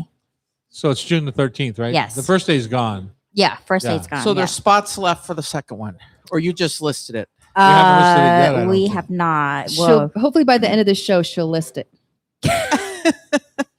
I was just writing. We do lots of different classes here, and I was just writing the menu for Julia Julia. Child's Mhm. Oh, birthday. Wow. party. Oh, I'm yeah. actually really Oh. shocked that you sent it to me early. No, you said you wanted it by Monday. I know. That's why I'm really surprised. Thank you. Wow. I don't like the tone. Actually, you're one day late, but it's okay. I forgave you. It was actually done yesterday. I just sent it to you this morning, but I didn't want to bother you on your day off. Oh, Annie, you are a master of many cuisines. yes. Yes. Do you have a favorite? I mean, Southeast Asia. I Still, mean, that's something that I crave for a lot. And but during when it's cold weather day, I crave for Hungarian food. really? Mm. Yeah, like stew, potatoes. Don't you think it's funny? Southeast Asia, you think pho, Oh yeah, and that in Vietnam, when it's hot, I know. people eat pho. For Yeah, to cool breakfast. you off. I understand. It's Yeah. just, but you just are saying the opposite with the stew, right? Well, but yeah. it is an interesting phenomenon to me that Yeah, I moved away from my homeland way too long. now you wear a jacket, Exactly. a winter jacket every It day. was cold this morning. Yeah. Tell us about your class coming up here on June the 5th. So my husband loves chicken, so I cook a lot of chicken at home, and I thought, I'm gonna come up with a meal that you can use a whole chicken, In from every course, kind of Yeah. thing? Really? yeah, I know. I'm a little talented, as you You're probably little don't know. and you're talented. Yeah. So we're gonna start out with crispy chicken wings. I'm gonna do like the fish caramel, but I'm gonna add Ooh. tamarind sauce into it, so kind of like sweet, sour, and umami flavor. A little bit like what we did at Tanaka-san when we had Yeah, some fun. yeah, exactly. But that mean, that exact same base, but with tamarind sauce in it. Uh-huh. So it's kind of like sweet and sour. What did we? I know how I make my fish caramel. Hmm. I think that term would freak people out Oh yeah. because they don't realize that fish sauce is what you're talking about. It's not Yes. like halibut in the caramel sauce. No. No, it's not candy. Right. Yeah. But I know for me, when I make fish caramel, I just brown my plain sugar. Yeah. Right? Take it to a molten brown. Yeah. I add fresh ginger, fish sauce, and that's pretty much it. Yeah, and then you just cook it down until this caramel thick, it's almost like softball stage. Uh-huh. And Like then for a dessert, right? yes, not that hard though. Okay. Because the caramel does get really concentrated, because you're cooking down sodium, so you want like that sweet and salty. But it's where you can drizzle and toss with things. Marinate things. Yeah, it's Like when you see ginger chicken in a Vietnamese restaurant, it's usually marinated in Oh that. yeah, like some sort of caramel, like soy sauce caramel or fish sauce caramel. Yeah. Do you have to be careful with how much fish sauce you're using since you're reducing it? Does it get So more intense? my ratio is I do 1-to-1. Okay. That's always like 1-to-1 what? sugar to Fish fish sauce. sauce. I can remember that. Yeah, That could it's be easy, strong. right? That could be strong. And people that aren't familiar with fish sauce, they go to a Wajimaya or they go to Asian Family Market and they see 10 of them. Mm. There's a lot of varieties now. What should they be buying? My favorite is actually Red Boat. Red Bull. Really? What Yeah. about the squid brand? I've seen that. I hate the squid brand. Really? It's like the cheapest one, and it tastes bitter. It doesn't have good, pure fish like anchovy taste to it. Oh, okay. Yeah. I end up with 3 crabs a lot. Yeah, it's gotten so expensive though. I'm cheap. I know you are. That's why she's breaking down the whole chicken. Are you going to show everybody how to do that when you start? Yes, I will. So I'll show them on how to break down, the wings. Obviously, there's gonna be only 2 wings on a whole chicken, but this is kind of like a meal for just 2 people. Mhm. It's like half a chicken per person. So you get the tamarind chicken wings for appetizer, and then I'm gonna use the skin. I'm gonna make a crackling out of it. I'm gonna make a pinch bun with that crackling. So we're gonna rub it with some of the Thai curry paste on it, and then make a crackling out of it. So there's like crunchy, crispy curry That's going to be chicken spicy. skin. Spicy. What Wow, are you that using? The sounds red good. paste? I'm using yellow. Yellow, because that's Yeah. less spicy. Yeah. And then with the pinch bun, pickle, cucumber, scallion, and a little bit of hoisin sauce. I was Sounds looking good. for hoisin sauce around here the other night. I don't know if you guys were told this or not, but for my duck buns that I did for a group the other night, Yeah. Hot Stove had no hoisin sauce. Oh, weird. Yeah, exactly.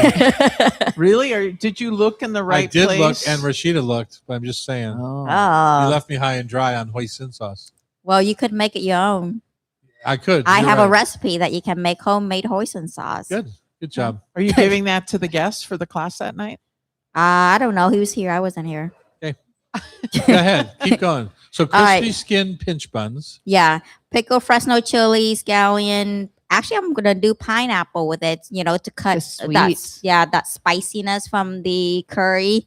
And then the salad, we're gonna do the super salad with lime jalapeno dressing, and then I'm gonna use the chicken tenders as a chicken saute. Mm. Oh, And- perfect. Yeah, so Yeah. it's gonna be right on that salad. Our super salad. I think we're gonna make it clear. Super salad Yeah, is a lot of the vegetables are thinned with a peeler yes. rather than chopped. Yes. Yeah. So it's like Which- cucumber, radishes, carrots, apples, all strips. All kind of Yeah, put together, exactly. yeah. Like anything that you find. I mean, the lettuce is just a vessel, it's just like a bed, but everything else is going to be more substantial than just lettuce itself. And then, so we're going to use the chicken saute. I marinated that with ginger, lemongrass, and garlic Mm. to do like how my mom used to do. It's actually really delicious. And of course, with some fish sauce. Right. You can't get away from that. And then the entree is going to be crispy chicken leg confit. And I'm going to sear it after it's confit. I'm going to serve with this tomato rice that I had when I went back to Vietnam 24 years ago. if I can remember on what it's supposed to taste like, but it tastes really good. And I'm pretty sure they add some MSG in there. Yeah. Uh-huh. So in tomato rice, are you using canned tomatoes or fresh tomatoes? This is next in 2 weeks, so I'm probably gonna use can. Hmm. Yeah. And can we talk about chicken confit? Do you confit it in duck fat or chicken fat? I think we have duck fat in our freezer, so probably gonna do duck fat. Uh-huh. Yeah. I've never heard of chicken confit. You can confit anything. I know Yeah. it makes Yeah. perfect sense. Yeah. Yeah. I just didn't. A cheaper version of duck. Yeah, Annie Elmore. Yeah. Well, the whole concept is a chicken dinner, so I'm just Yeah. saying, yeah. Yeah. But, But- if you confit chicken legs, they react the same way as duck legs. Yes. Yeah. Yes. And it's delicious, like falls apart, you know. And again, that's pretty substantial dinner already. And then I'm gonna use coconut creme brulee. The yolk for the creme brulee. I'm not gonna use the white for the coconut macaron. So teaching people on how not to waste anything at all. I The love whole it. chicken and the egg. Yes. Which came first? What do It you seems want? like the egg came last on that particular thing. In this meal, the chicken came first. Yep. Yep. Yeah. Oh, that sounds delicious. Well, that's Chef Annie Elmore's class on June the 5th. 2 Yes. weeks from now, or a week from now, actually. So, Yeah, a week and a half from yeah. now. Mhm. Good job. Thank I you. would come if I could. But Yeah. I'm sure I'm out of town. You're just out of town for kids camp. Yeah, that too. When is kids camp? Is that July? Yeah, July 6th. And then that week, and then also the week of July 20th. And are there spaces available? Yes, there's more spaces on the second week. There's, I think, just a couple of spaces left on the first week. Okay. So Tom's going on vacation that month. I just look for the dates of the kids class. And then I can plan my vacation. As far as you can, right? Yeah, exactly. Up next, who's joining us? We've got Chef Mac Tatey and Sten Langston, co-owners of Astor Pantry. Perfect. On Cairo Radio, it's the Hot Stove Society Show, 97.3 FM. Okay, gentlemen. Come on up, and they brought some cookies for the audience.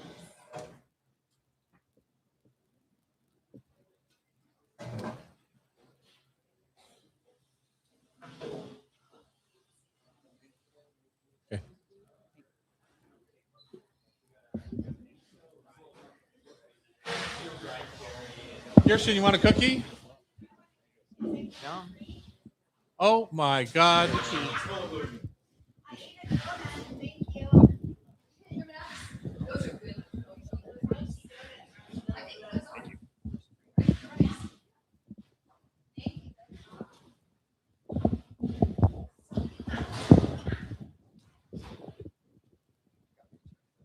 Yeah.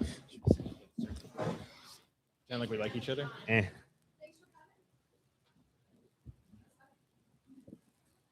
Trying to sit up straight. I know. Yeah.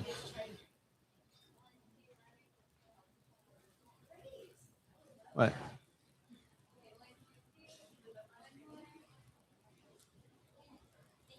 Thanks.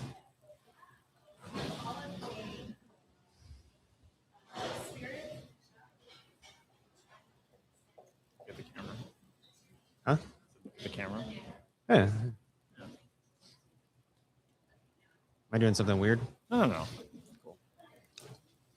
I just, was it, I guess it's 2 weeks ago now, just dated St. John again for the first time in maybe, I don't know, 5 or 6 years, probably. Yeah. Try to get in there once a trip. How was it? Awesome. What'd you have? I had the house pate. Don't remember. Some meat, some vegetables, some fish. Yeah. Yeah. Some bread. Probably some good bread. Probably some good bread. Yeah, I definitely had some good bread. Good wine. Yeah. Yeah. Lots of rosé. Yeah. Yeah. It was a lunchtime gig. Keeping it I classic. think we had just eaten our way through the Borough Market Oh yeah. and then headed to St. John. It was on the walk back. London was packed. Mm. It's one of my favorite spots for lunch though in the world. It's a good. St. John's? Yeah. Yeah. Oh. really close to the mic. All right. Okay. Okay. Maybe I'll do that. All right. How's that? Good, because we're back here in the kitchen on Cairo Radio, I'm Tom Douglas. And I'm Bridget Charters. Chefs Mac Tatey, pronounced Tatey, That's right. and Sten Langston are here from the astrapantry.com, the chef-run Pacific Northwest recipe hub. It's a lot going on. We were just talking, you used to work at St. John for a little bit. Yeah. How about yourself? I used to work at Brimmer and Heel Tap, Uh-huh. just over love in Ballard. Jen. That was actually where Mac and I met. Mac was the chef. I was the sous. And before that, at Brunswick and Hunt, RIP. R.I.P. And Brower's Cafe in Fremont, RIP. Really? Unfortunately, yeah. Yeah. But That yeah, was Madeline Dow's favorite was Browers. And Yeah. then love that spot. Brunswick and Hunt, Tommy Pappas, right? Yeah, Was, Tommy, yeah. Who's now at Flint Creek. Oh, okay. Yes. I haven't Oh, checked is in with he? him in a little Oh. while. But He was yeah. at Autumn for a while, Mhm. and then now he's at Flint Creek. Brimmer, Jen's a great gal. Yeah. We had that was a fun place to work. Yeah. Yeah. Well, one of you guys were at Sitka and Spruce. Yeah, Was that you? was That's a big RIP. I know Man, that was that tough was a when good- it closed, yeah. but they closed at a good time. End of 2019 for a restaurant was, I think Sitka it was and right. Spruce though could still be open and still be killing it. I know. think. I still go by that space sometimes and look in there and That's say, the one on Right. East Lake, Yeah. or the when it the was one Melrose in Market. in Up Melrose in Market Melrose, in the yeah, back. It was live fire cooking, and Well, didn't it start on East Lake though? I think so. Yeah, Yeah. a long time ago. Yeah. But yeah, I worked there. I'm old. Yeah. I don't know if you've noticed or not, but yeah. I'm getting old. Yeah, that was one of my first restaurant jobs in Seattle, and super like influential in like how I cook. With the Logan Cox was the chef there at the time, who now has Homer Restaurant Homer in Beacon Hill. That's great. Yeah, And Matt is still involved in the Corson building or not? I don't know. I think he sold it. I think Okay. it's Maddie, Dan, and Emily are the owners now, and that's an amazing spot too. I actually got married there. That was did ya? yeah. Yeah. So a super special place there too. But yeah. I love that little drive in there. Yeah, it's beautiful. Why not? Tell us about you and Astra Pantry. Yeah, so Astra Pantry is a free recipe website, kind of rooted in seasonal Pacific Northwest cooking. We kind of bonded over a shared love of cookbooks, and aspire to write one our own someday. But I think a website kind of felt like maybe less daunting task, and also a little bit broader reach. Yeah. Good way to kind of get everything down. And also, we use obviously recipe websites and books ourselves, and to have something that professional chefs and home cooks alike can use Uh-huh. doesn't have, a paywall or a huge amount of ads. Does it strike you at all that you're thinking about writing a cookbook that you have to you're giving away free recipes and then you're going to write a cookbook somebody has to pay for? I kind of don't necessarily see them as like, I mean, for me, I have like a cookbook addiction. I probably have hundreds of cookbooks, and Uh-huh. it's something about having the like tangible sort of medium. And a cookbook, like a recipe website, almost feels like something entirely different.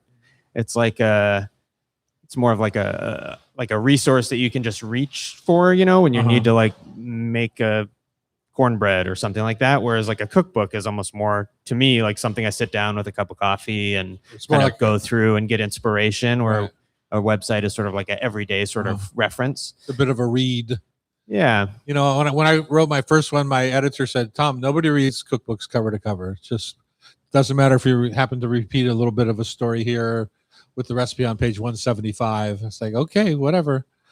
First thing people told me after they got it was, like, "God, I sat down last night, read it cover to cover." It's like, I mean, yeah, I read them like a book. you know? yeah, Yeah. And that's, I think, kind of was an inspiration for our website as well, to have it.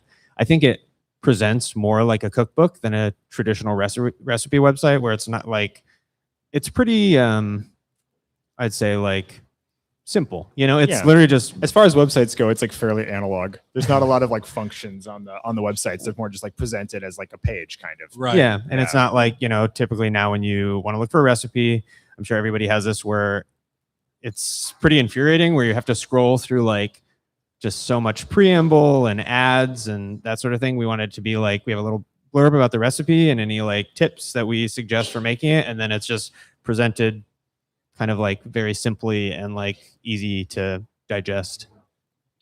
Well, that's the nice thing about I think personally, having looked at cookbooks for a long time, like Tom, but not as long as Tom, and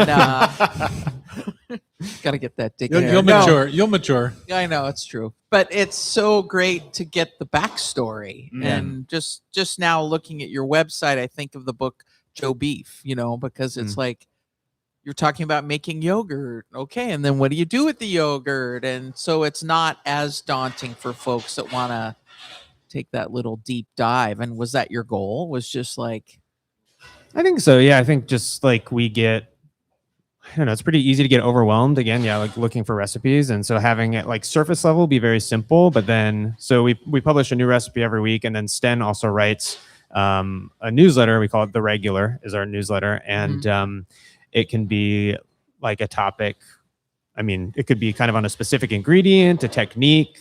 The most recent one we wrote is we call it Green Season. It's just all about like how to cook with spring vegetables and things like that. So that's kind of like a companion to the recipe. So if you want to go like a little deeper, then you can also read.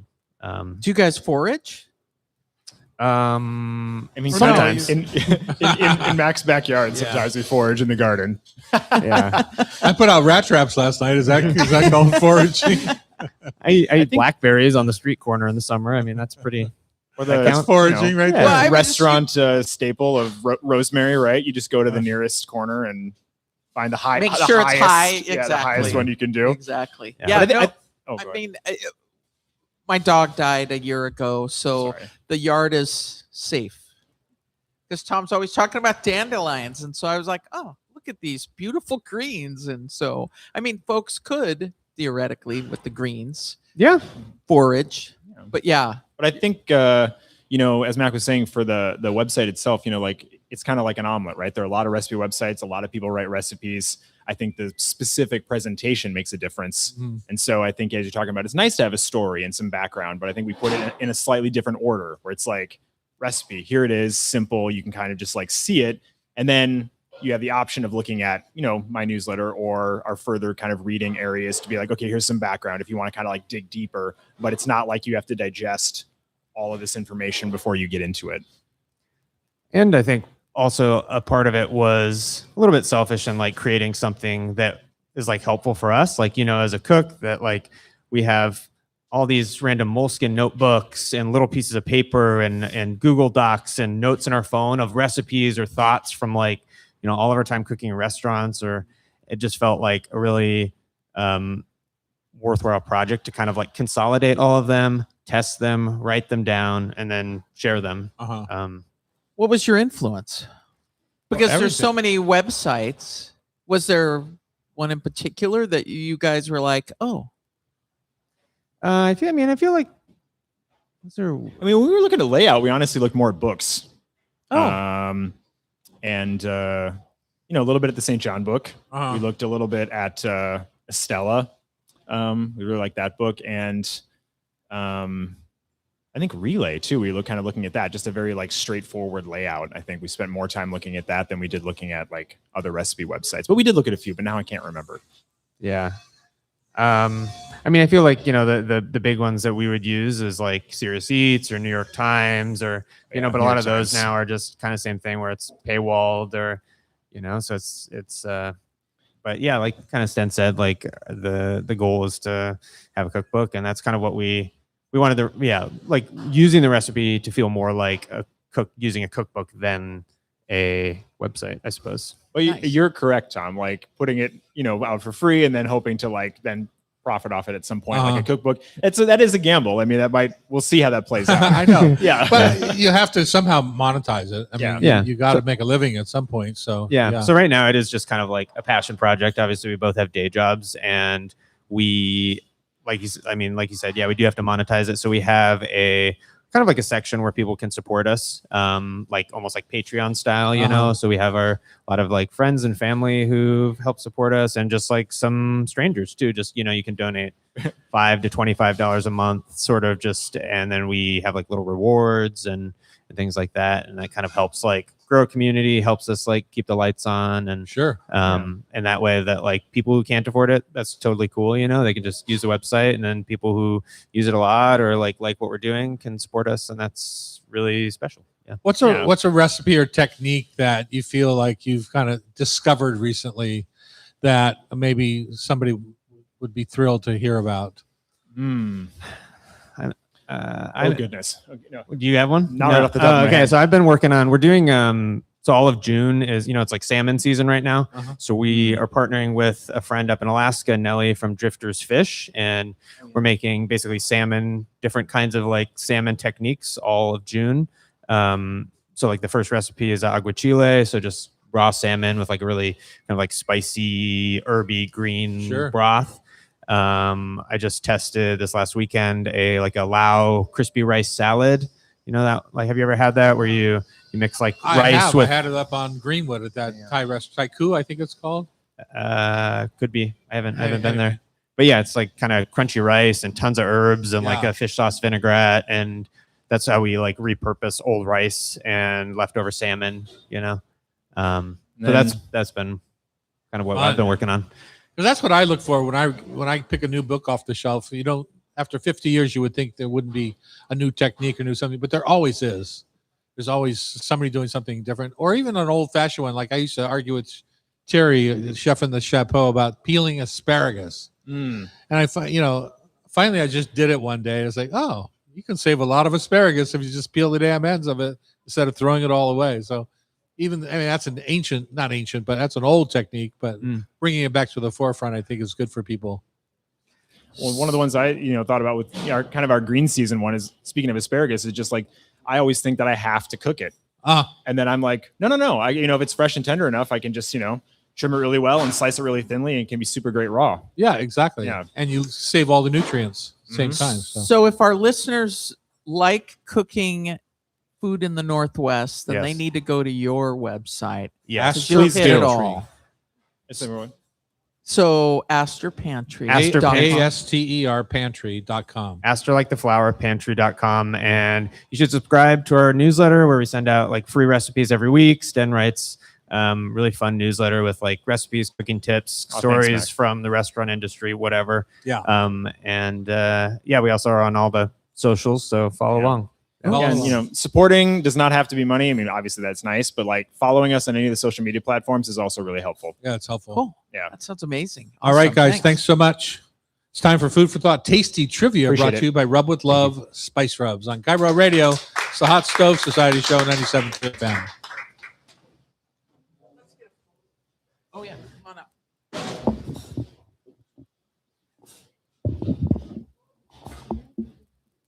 All right. Okay, Taylor. Got a bunch of handsome folks here.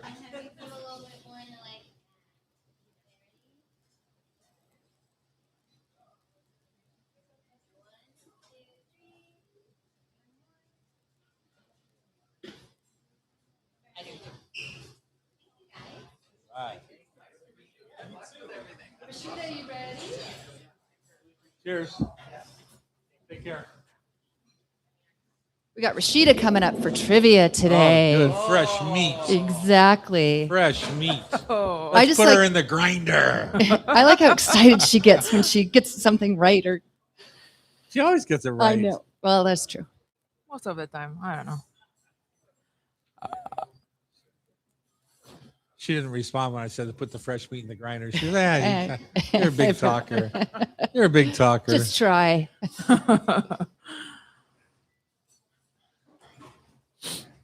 We're back here in the kitchen on Cairo Radio.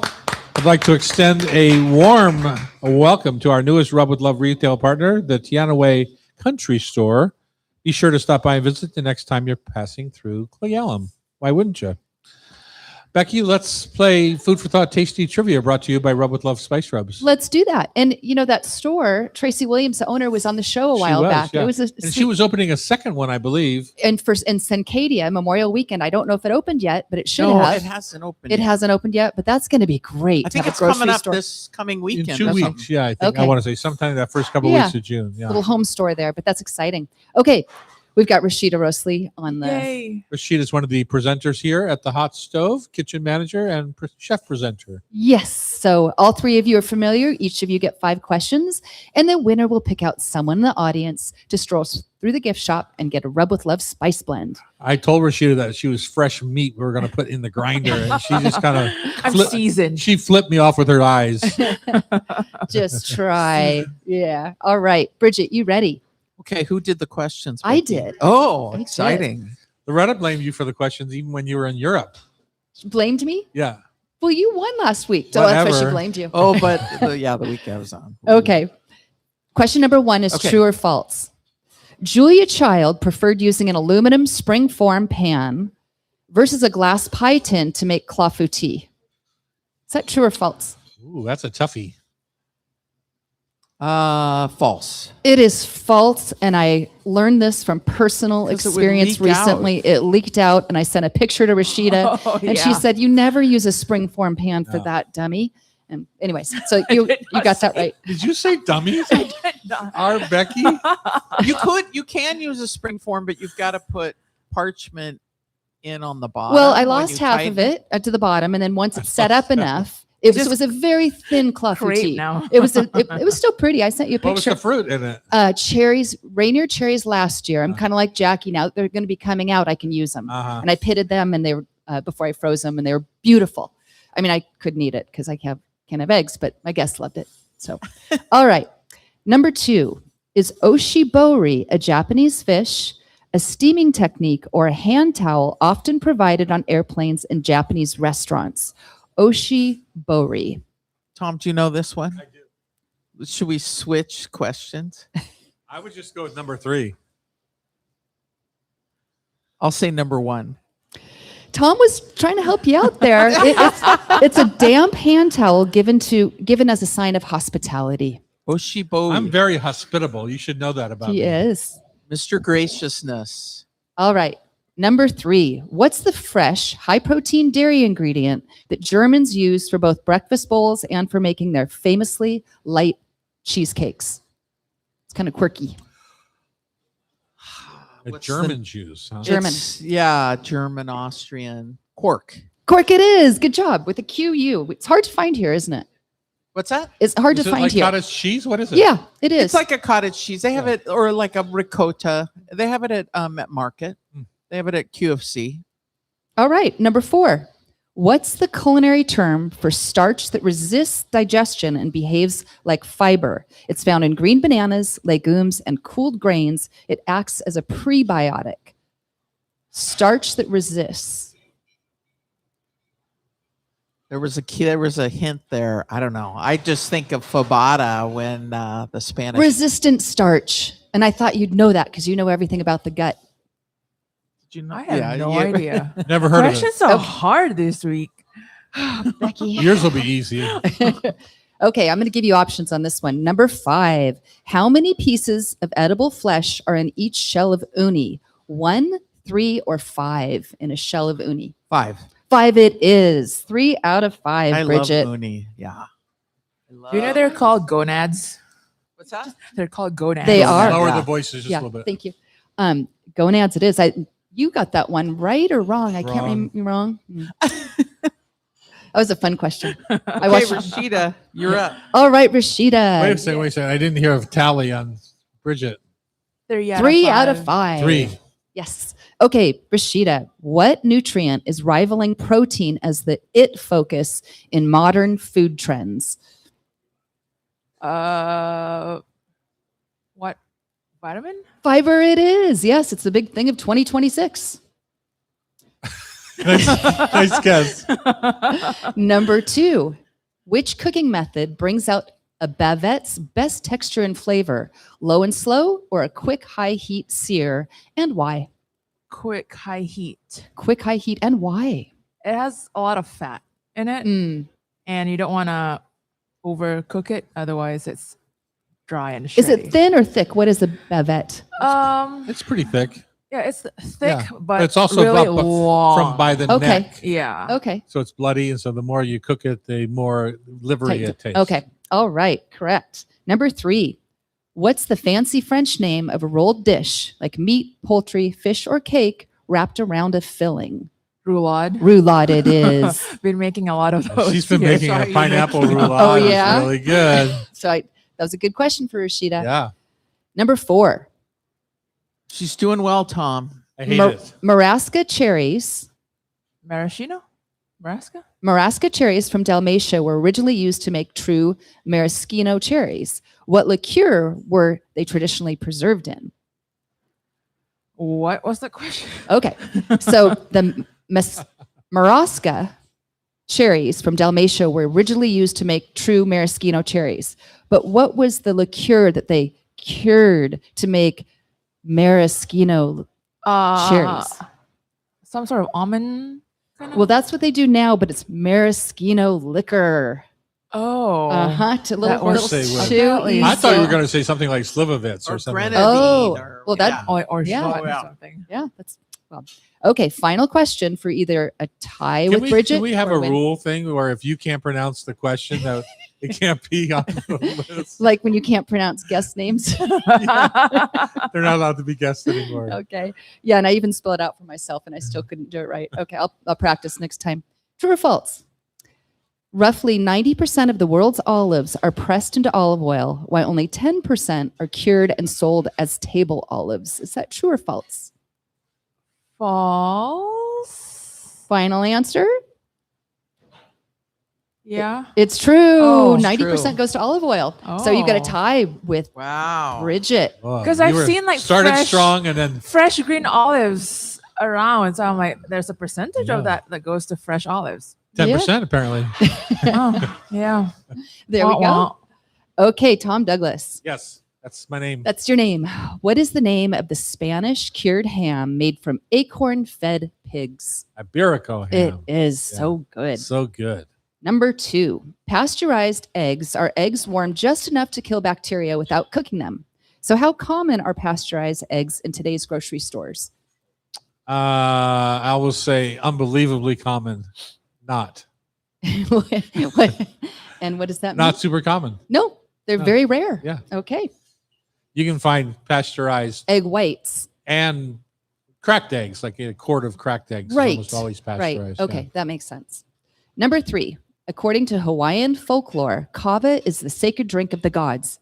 Does kava have more or less caffeine than a typical cup of More. coffee? 100% more.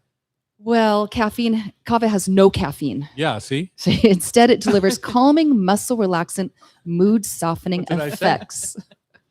You said More. Okay. I want to hear the tape. Number 4, true or false? Just like Fruit Loops cereal, gummy bears come in different colors, but are actually all the same flavor. True. It's false.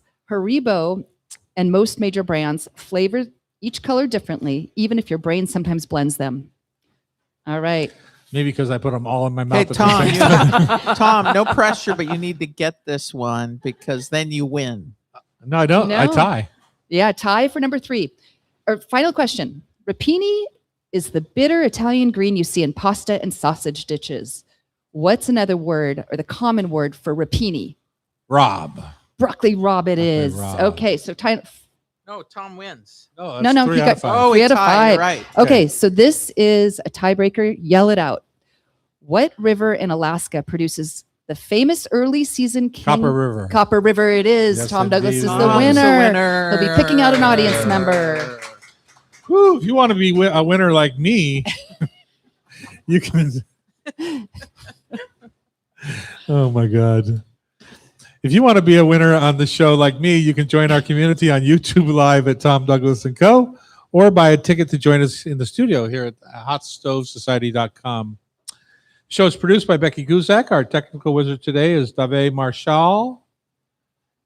You see how I did that, Dave? You added some flair. Well, he added flair on the E on the whatever. If you miss any episode of our Hot Stove Society show on Cairo, you can listen via podcast. Just subscribe with your favorite podcast app. Thanks for listening. All right. All right, ready, set? Ready, set. Quiet on the kitchen side, please. Hi, I'm Chef Tom Douglas. And I'm Chef Bridget Charters. Let's. Is the dishwasher turned off? Hi, I'm Chef Tom Douglas. And I'm Chef Bridget Charters. Today on the Hot Stove Society radio show, our guests include Lori Matsukawa, famous for King 5 television news for 40 years. She has a new book out called The Memoir of an American Asian Journalist. I should probably say that again. Yeah. Memoir of an Asian American Journalist. No, you want to say Being There is your Yeah. book.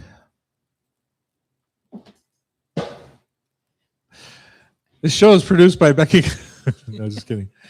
Lori Matsukawa is here, Emmy Award-winning journalist, author, and speaker. Shares her new book, Being There, a memoir of an Asian American journalist.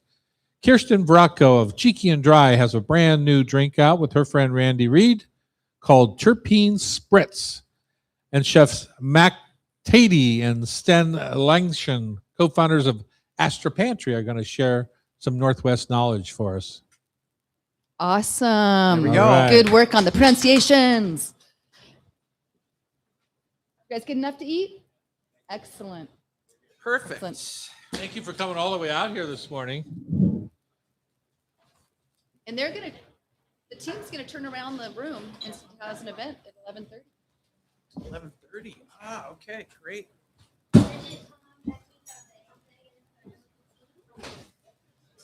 Dave Marshall.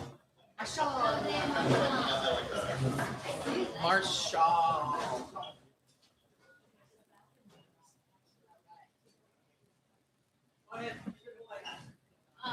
Suck it in, Tom.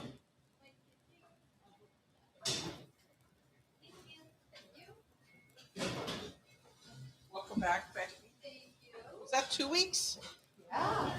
Like 4, because Tom was gone too. Hey, Tom, I have a question. With World Cup, you had mentioned it would be kind of cool to use some segment. Oh, thank you. Thanks for coming. So I got Have a good afternoon. See you later.